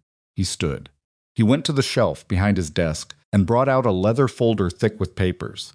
He opened it on the desk between them, and she could see at a glance that he'd prepared everything: the transfer documents, the records, all of it organized in the order they needed to be addressed. "Sit," he said. She sat. "Before we begin," he said, "I want to tell you something." He paused, which was unusual for him. Culliver filed a preliminary query with the Territorial Administrator's office yesterday. Not a formal challenge, he can't file that until after any transfer if he finds grounds. But a query is a flag. It tells the Administrator's office to apply additional scrutiny. "And," she said. "And it doesn't matter," Pritchard said, with a firmness that surprised her a little given how careful he usually was. "The documents are genuine. The occupancy is established. The intent is clear. A query from a speculator's lawyer doesn't change any of that. It just means someone will have to answer questions later." He looked at her steadily, "Which I am fully prepared to do." She looked at him. "Why?" she said. He blinked. "Why what? Why are you prepared to do that?" "Marsh has money. Culliver has connections. This is a small settlement and you have to live in it." Pritchard took a slow breath. He looked at the papers on his desk. "Because," he said, "the documents are genuine. And I have been a land registrar for 23 years. And in 23 years, the thing that has made this work worth doing, on the days when it was difficult to see any reason for it, is the fact that a document means what it says. That a legal instrument says something true about the world." He looked at her. "If I allow that to be negotiable based on who can afford the best lawyer, I might as well go back to farming." She held his gaze for a moment. "All right," she said. They went through the papers. It took longer than the first meeting. There were more documents, more signatures required, more formal language that had to be read aloud in specific places per territorial procedure. Pritchard moved through it without rushing, his pen moving across the paper with the same deliberate care she'd seen before. The care of someone who understood that what he was writing was permanent. When they reached the final document, the formal transfer of title, he laid it out flat on the desk and turned it so she could read it. And she did. From the beginning, slowly, because Thomas had told her to always read a document before you sign it, even if someone is waiting, and even if you trust the person who wrote it. The language was dry and formal, the language of territorial law, and it described 160 acres of land in the Idaho foothills with a specificity of coordinates that she would need to locate on an actual survey map before she'd be able to confirm with confidence that the borders matched what she'd been living on. But the name was there. Caleb Varden, original title holder, deceased. Mara Whitlock, recipient, by equitable transfer per the express testamentary intent of the original title holder. She picked up the pen. She looked at the line where she was supposed to sign. She thought about Harold throwing her pack into the mud. She thought about Clara staring at the middle distance. She thought about the sleet and the frozen hillside and the root cellar that looked like a grave. She thought about Caleb Varden, who walked away from everything broken and rebuilt himself in the Idaho foothills, and somehow, in the exact way you couldn't plan for even if you tried, left the pieces of what he'd built for her. She signed her name. Her handwriting was large and emphatic, and she did not apologize for it. Pritchard took the pen. He reviewed the signature, checked the date, and then he reached into his desk drawer and produced a hand stamp, the territorial seal. He pressed it onto the ink pad beside his blotter and brought it down on the document with a sound she felt as much as heard. The stamp left a clear impression in the paper. He set it aside. "The land is yours, Miss Whitlock," he said. The room was very quiet. Outside, Red Hollow went about its business, the sound of someone's horse on the frozen street, a doors somewhere, a voice she couldn't make out the words of. The normal sounds of a small settlement in the middle of an Idaho winter. Mara looked at the document. She looked at it for a long moment. "Thank you," she said. It came out quieter than she'd intended, which was not like her. Pritchard made a small, precise gesture that meant something like "you're welcome" without being sentimental about it, and she appreciated that more than she could have said. She gathered her copy of the transfer document and tucked it carefully into the tin box, where it joined Caleb's letter and the original land grant. She closed the box and held it for a moment before putting it back inside her coat. She stood up. Pritchard stood with her. He held out his hand and she shook it, and his grip was firm and brief and entirely professional. At the door, she stopped. She didn't know why. Something made her turn around and look at the office, the neat shelves, the labeled ledgers, the blotter on the desk with its fresh ink, the chair she'd just been sitting in. "Mr. Pritchard," she said. He looked at her. "If Culliver files anything," she said, "I'd like to know." "You'll know," he said. She walked out onto the street of Red Hollow and stood in the cold. The stairs were different now. Or maybe she was reading them differently. She couldn't be certain. But the man in the leather apron, who'd been watching her every time she'd been on this street, was watching her now from his doorway. And this time, when she met his eyes, he looked away first. She stood on the street with 160 acres in a tin box against her chest and let herself feel the weight of it. It was a different kind of weight than what she was used to. Not the weight of a heavy pack or a timber log or a stone too large for its situation. This was the weight of something that didn't have a physical dimension, of a thing that was real in the world in a way that couldn't be picked up and moved by any combination of practical men and their practical calculations. She owned land.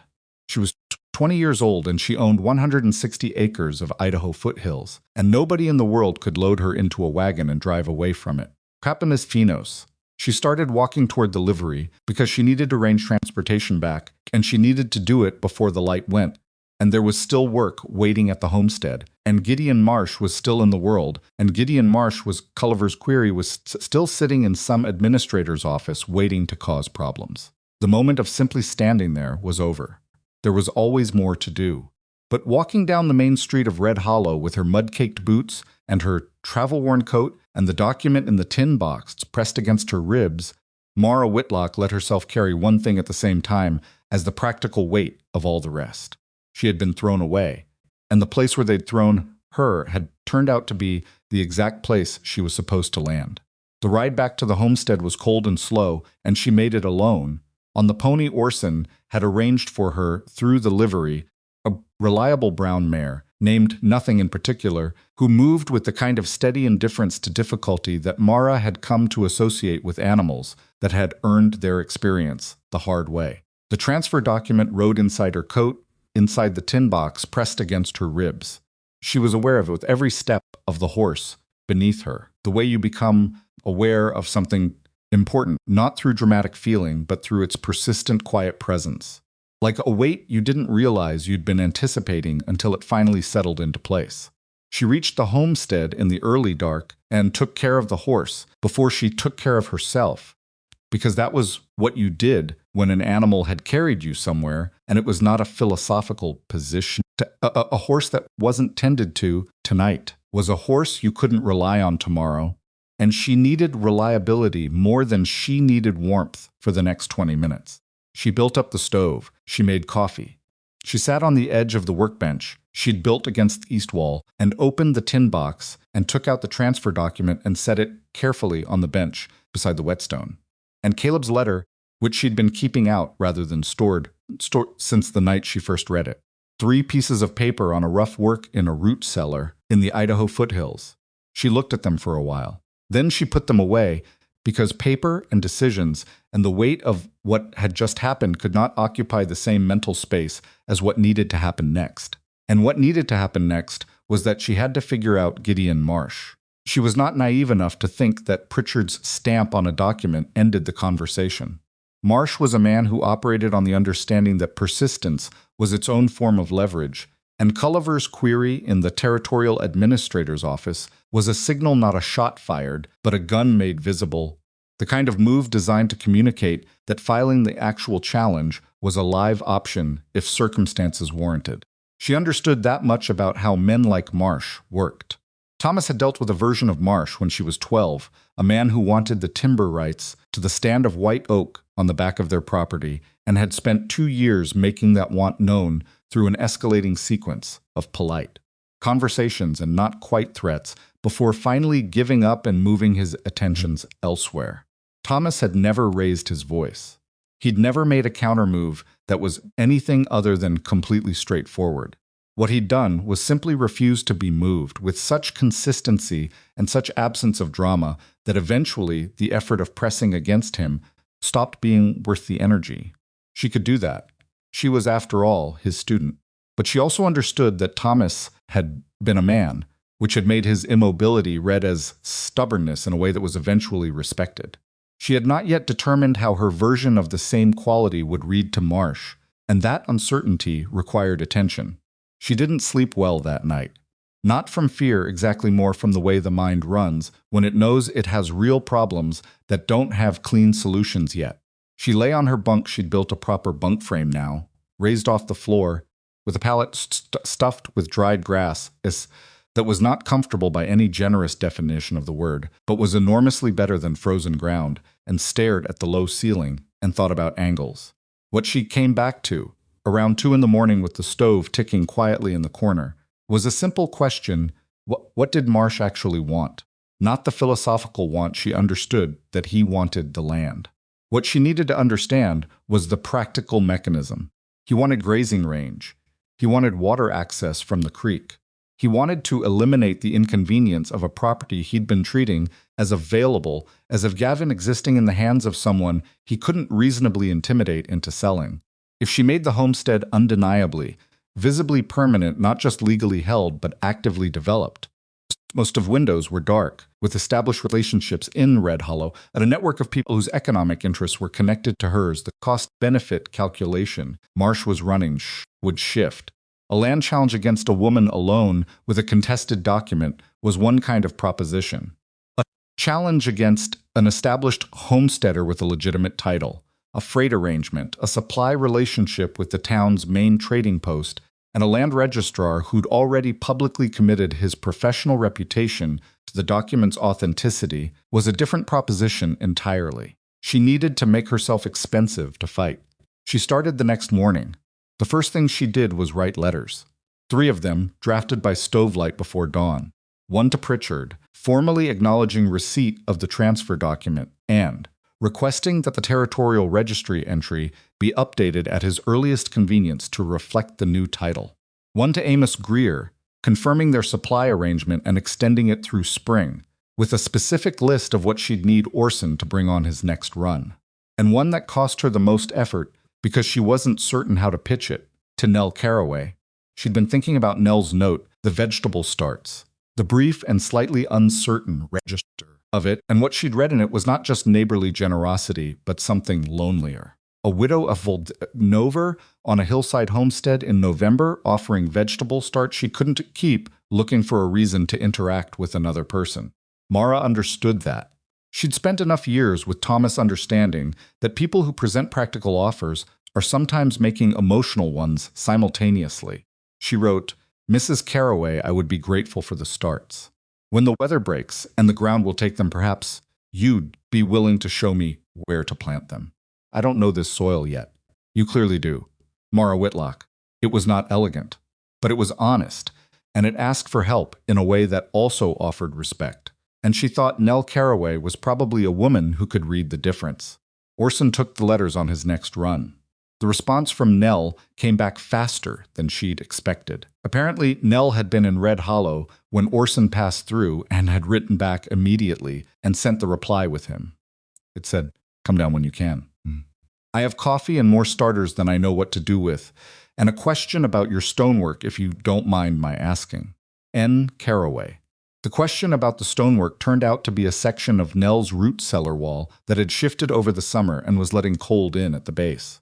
Mara spent an afternoon resetting it with Nell watching and asking questions with the alert, specific curiosity of a woman who was used to figuring things out herself, but recognized when she was seeing skill she didn't have.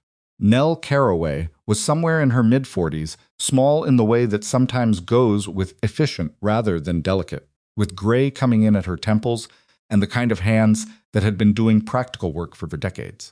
Her husband had died 3 years back, fever, the same efficient cruelty that had taken Mara's parents, and she'd been running the homestead alone since, with occasional help from Red Hollow and more occasional visits from a son in the valley who had his own family and his own demands on his time.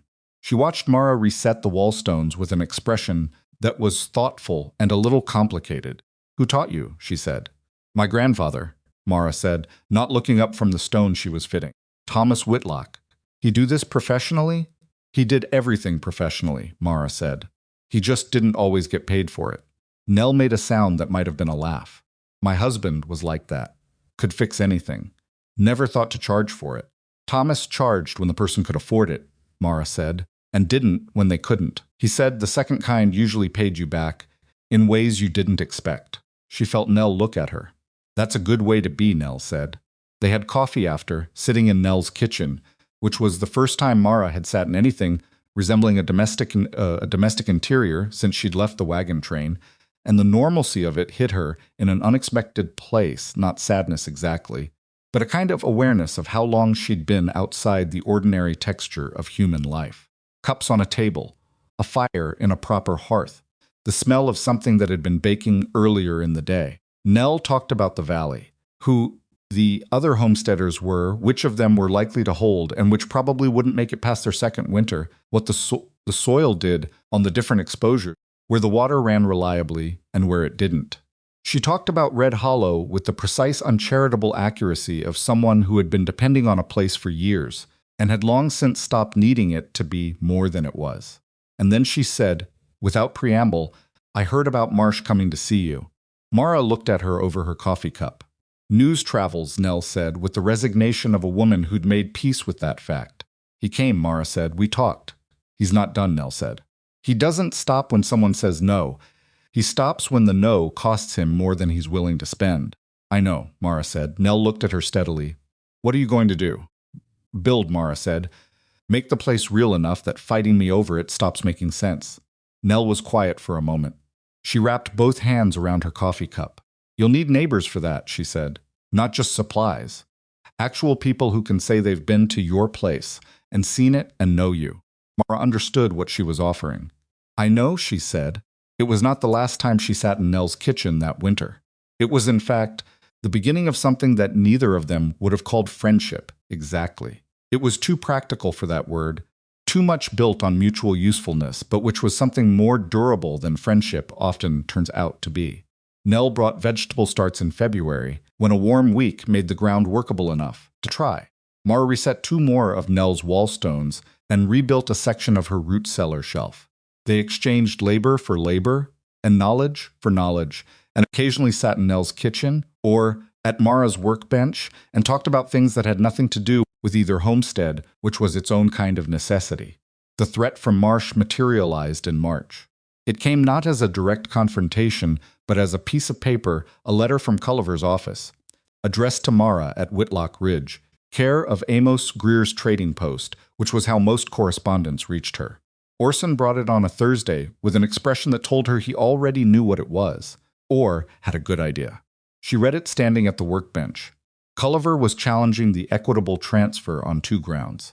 First, that the letter from Caleb Varden did not constitute a legally operative testamentary instrument under territorial statute, and therefore the land had reverted to the territorial common stock upon Varden's death, and was available for fresh homestead claim, which, Culliver noted, his client Gideon Marsh was prepared to file. Second, that the occupancy Mara claimed was insufficient 2 days of initial occupation before departing to Red Hollow, followed by occupation that had not been formally witnessed and recorded. She read it twice. She was cold in a way that had nothing to do with the March air. Then she folded the letter, put it in the tin box, and walked to the livery to arrange a horse. She was in Pritchard's office by late afternoon. He had already received a copy of Culliver's filing. Most of its windows were dark. It was sitting on his desk in a way that suggested it had been sitting there for some time, and that he had been looking at it with the specific expression of a man confronting something that has annoyed him on a professional level. Sit, he said. She sat. The first argument, he said, picking up his own copy, is one I anticipated and have already addressed in the registry record. The equitable transfer doctrine has been upheld in 3 territorial cases that I can cite directly. Culliver knows this. He's making the argument anyway because the cost of making it is low and it forces a response. And the second, she said. Pritchard set the paper down. He looked at her carefully. The occupancy question is more substantive, he said. The initial period was short. What the record needs is evidence of continuous occupation improvements made, time spent, a demonstrable pattern of use. He paused. I have your own account from our first meeting. I have the supply records from Greer's. I have Orson Pike's freight records. Another pause. I need witnesses. People who can attest to having visited the property and observed you in occupation and development of it.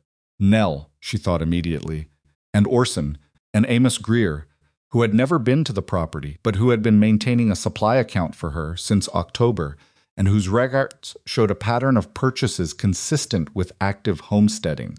Give me 2 weeks, she said. Pritchard looked at her over his spectacles.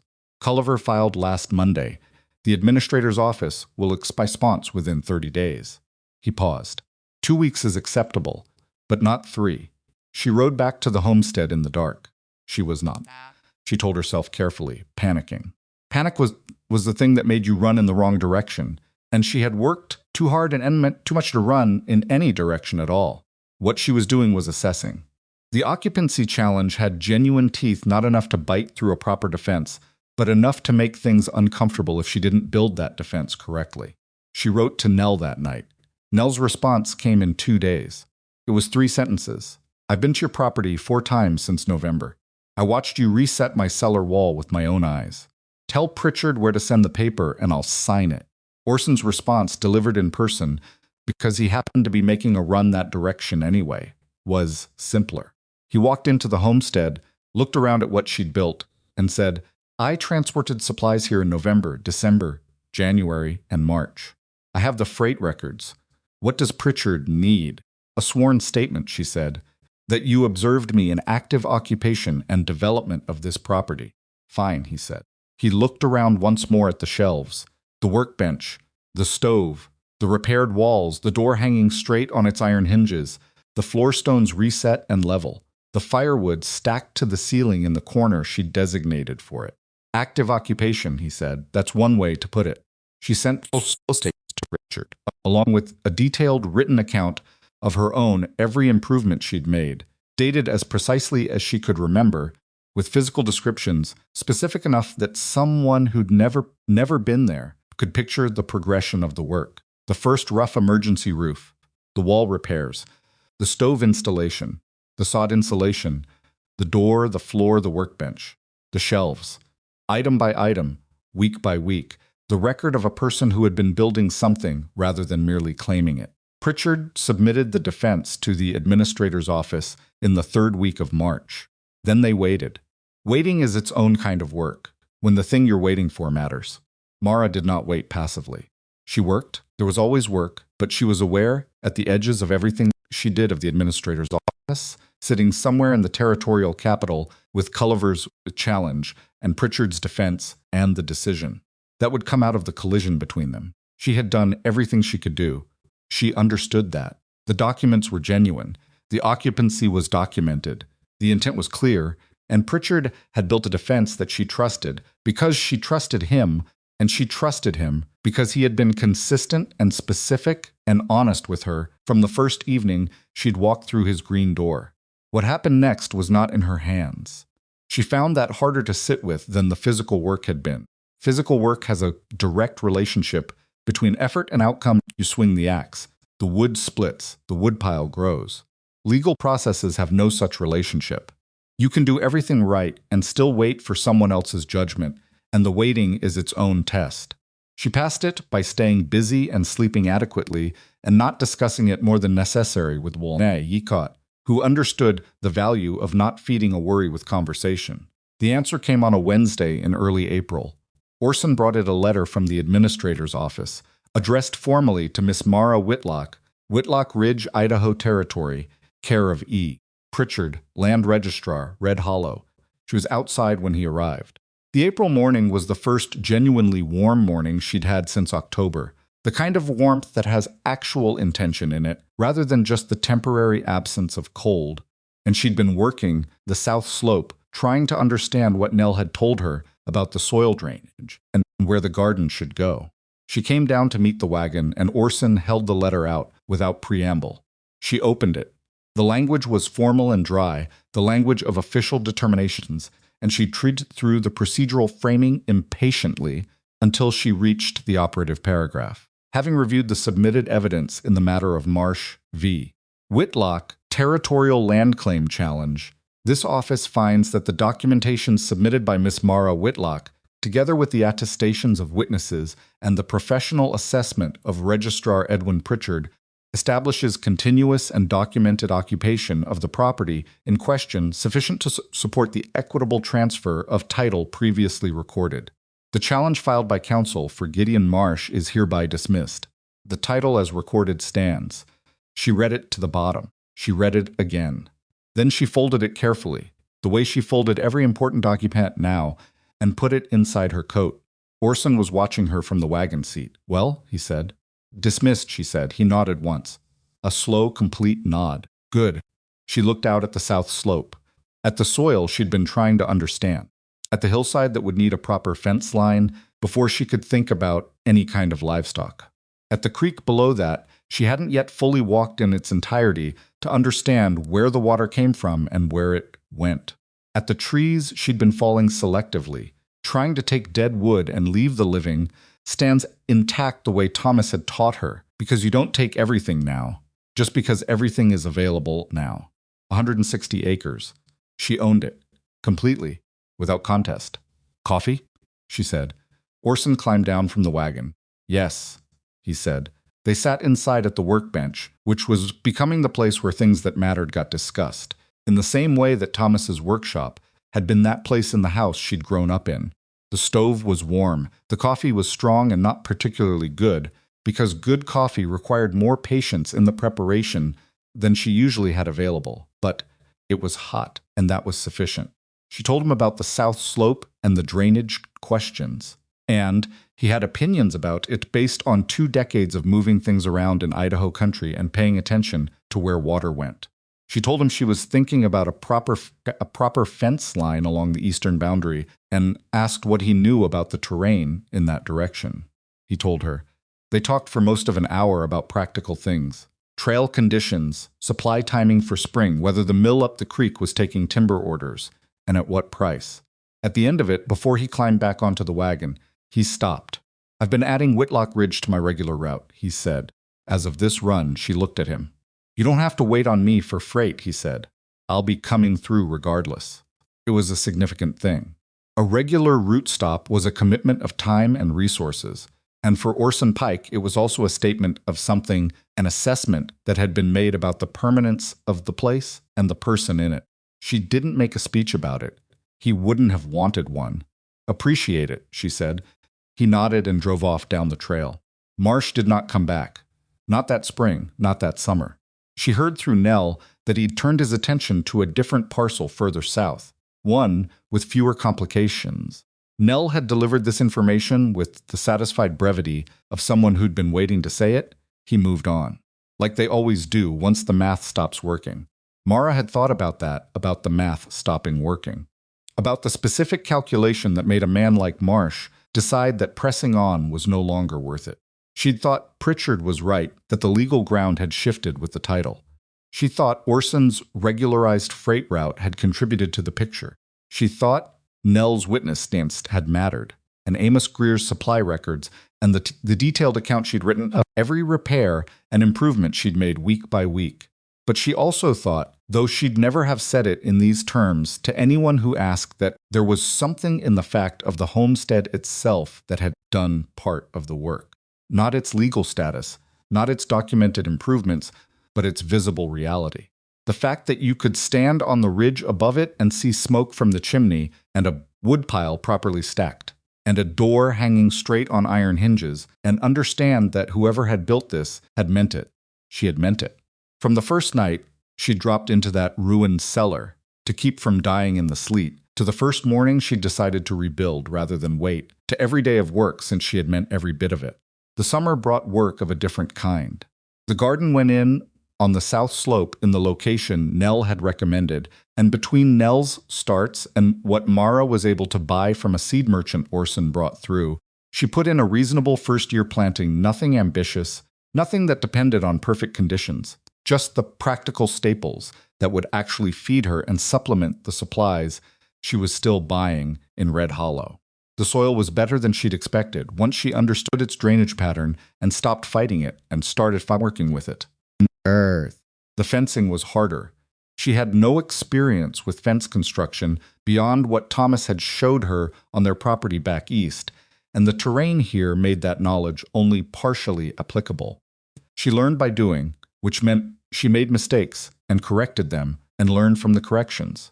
And by late summer, she had a fence line on 3 sides of the property line that she would have described as functional rather than professional. The 4th side she left open deliberately.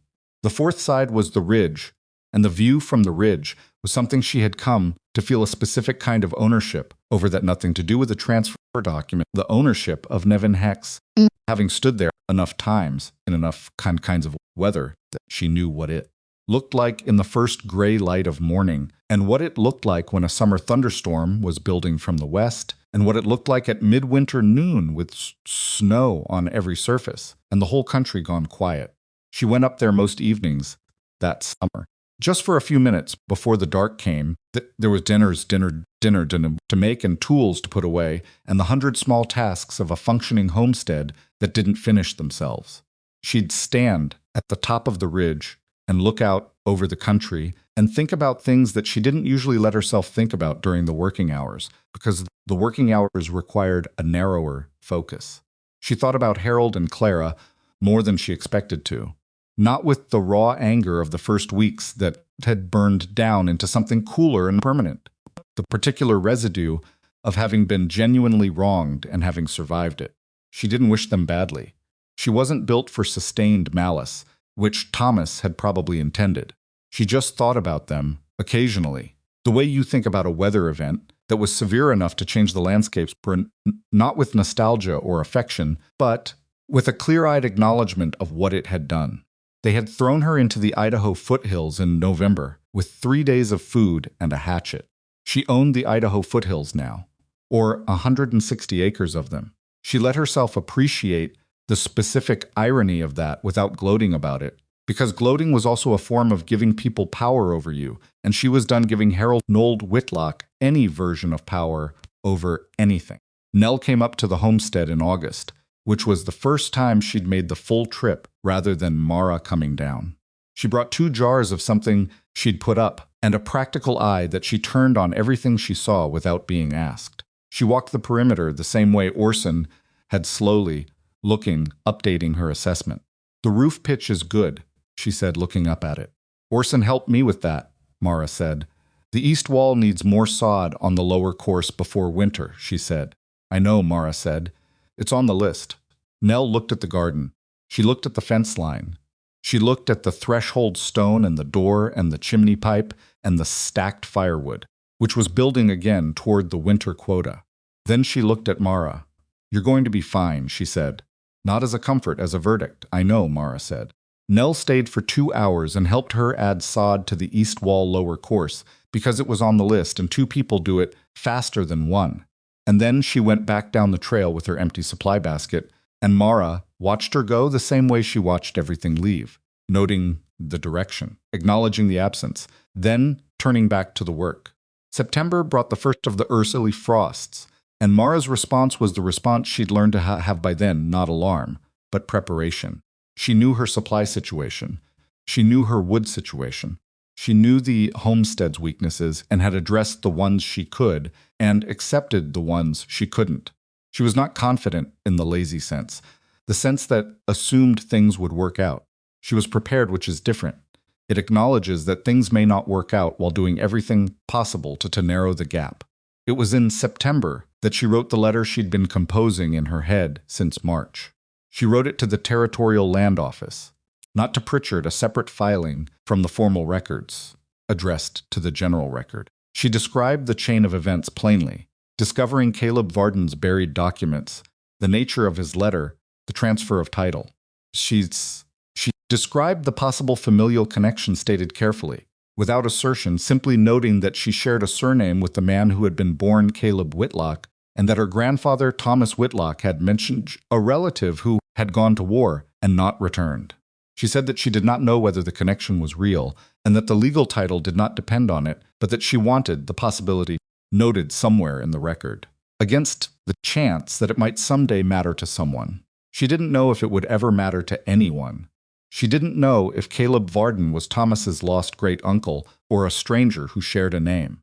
The documentary evidence was suggestive but not conclusive, and she had learned from Pritchard the value of not asserting more than the evidence actually supported.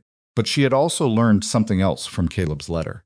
From the specific care he'd taken with the buried box and the oilcloth, and the clear articulation of his intention that the act of writing something down and leaving it where it could be found was its own form of hope.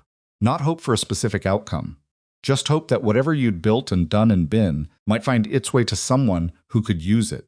She sealed the letter and gave it to Orson on his next run. The winter came properly in November, the way Idaho winters do not gradually but decisively, as if winter is a condition the country settles into rather than a thing that arrives by degrees. Snow covered the ridge and the south slope and the trail down to Nell's and the road to Red Hollow, and the homestead became an island in a white country with a column of smoke rising from the chimney that Mara had come to think of as the homestead's way of announcing itself. She was ready for it.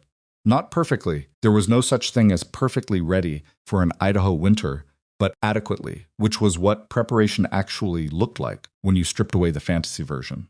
She had wood. She had supplies. She had the iron stove and the sod walls, and the door that hung straight, and the stone floor she'd reset level, and the roof with the corrected pitch that was shedding snow rather than accumulating it. She had Nell 2 hours down the trail when the trail was passable, which it wasn't always. She had Orson's freight route. She had the tin box on the shelf above the stove, where she'd put it when she came back from Red Hollow with the transfer document, and where it had stayed because it felt right for it to be where she could see it. Beside the tin box, on the same shelf, she'd placed 2 objects.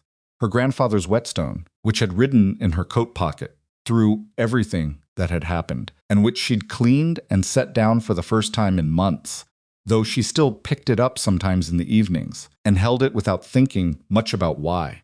And the smooth river stone she'd found inside Caleb's tin box. Underneath the letters and coins, a small, flat, river-polished piece of gray granite that had no obvious purpose and no explanation in the letter, and which she'd kept anyway because it had been in there, and he had put it there deliberately. She chose to believe he had his reasons. 2 objects from 2 men she had loved, in different ways and different measures, who had both taught her that damaged things could become useful again.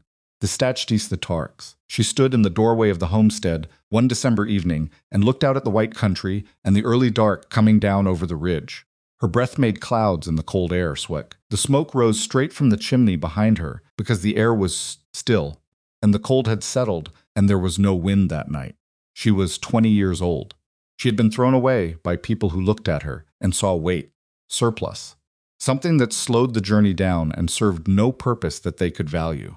And she had used those hands, those large, inelegant, permanently roughened hands that held a whetstone, the way another person might hold a photograph to pull a roof from rubble, to set a threshold stone, to sign her name on a document that said this land is mine. She thought about what it meant to be seen correctly, not flattered, not managed, not told you're wonderful when you're not, or strong when you're struggling, or fine when you're not fine, but seen correctly the way Thomas had seen her, the way Pritchard had seen her in his careful, professional way, the way Sorson saw her when he drove off the trail one morning and watched her unload timber with her own hands and didn't remark on it because there was nothing to remark on. She thought about what it cost, being seen incorrectly by the people who were supposed to know you. She thought about Harold's arithmetic, his particular brand of looking at a person and seeing a variable rather than a human being. And she thought that the worst thing it had done to her was not the abandonment in the sleet. The worst thing it had done was the years before that, the slow accumulation of being what told she was by people who didn't actually know. She had been absorbing other people's assessments of her since she was old enough to understand she was larger than average, and that the world had opinions about that. And some of those assessments had gotten into her in ways she was only now, standing in a December doorway above a homestead she'd built with her own hands, beginning to fully excavate. You carry other people's versions of you longer than you carry most things. They take up less physical space than a pack or a timber log, but they're harder to put down. She was putting them down. Not all at once. Not cleanly. The way you put down a weight you've been carrying for a long time carefully, with attention to what your body does when the load is gone, because absence of weight is its own kind of adjustment. She was 20 years old, and she owned 160 acres and a rebuilt homestead and a freight arrangement and a supply account, and a neighbor who came to see her when the trail permitted, and a land registrar who would go to some trouble on her behalf, and a freighter who had added her to his regular route. She was not finished. She knew that. Spring would bring more work: the fence line, the garden's second year, the timber she wanted to sell if she could establish a relationship with the mill, the survey of the creek she hadn't fully done yet. Most of its windows were dark. There would be more winters and more things that broke, and more problems she'd never faced before and would have to solve without anyone having told her how. There would be more people, too, who looked at her and ran Harold's arithmetic, and she was not so changed by this year that she could say it wouldn't touch her. It would touch her. That was what it meant to be human things touch you. The question was not how to stop things from touching you, but what you did after they had. She knew what she did. She built. The whetstone sat on the shelf above the stove, worn smooth by the hands of a man she'd loved more than anyone, and she could hear his voice as clearly as if he were standing beside her in the cold doorway, looking out at the same December country with the same unhurried attention he'd given everything. Keep your edge. Tools in mind, both. She went inside out of the cold and pulled the door shut behind her. It closed solidly, the way a well-hung door should, the way it had closed every night since she'd built it, and the sound of it was the sound of something that had been made to last. The iron stove ticked warmly in the corner. The smoke rose straight from the chimney of Whitlock Ridge into the Idaho winter, rising until it thinned and disappeared into the dark, and the ridge held its silence around the small circle of warmth and light below, indifferent as ever to whether the person inside it made it or not. She was going to make it. Not because the world had decided to be kind to her, it hadn't, and she didn't expect it to start, but because she had spent a year learning, in the most concrete and unrepeatable terms, what she was actually made of. And what she was made of turned out to be the thing that the Idaho foothills required, and the thing that Varden had hoped for when he wrapped his savings in oilcloth and buried them under a granite slab and wrote in his careful, faded hand to whoever might come after him. If you are reading this, your luck has finally changed. She sat down at the workbench. In the warmth, she worked on a letter she'd been drafting to Amos Greer about spring supply arrangement, and outside the snow came down quietly over Whitlock Ridge, covering everything equally, and the fire burned, and the door held, and Mara Whitlock was exactly where she was supposed to be.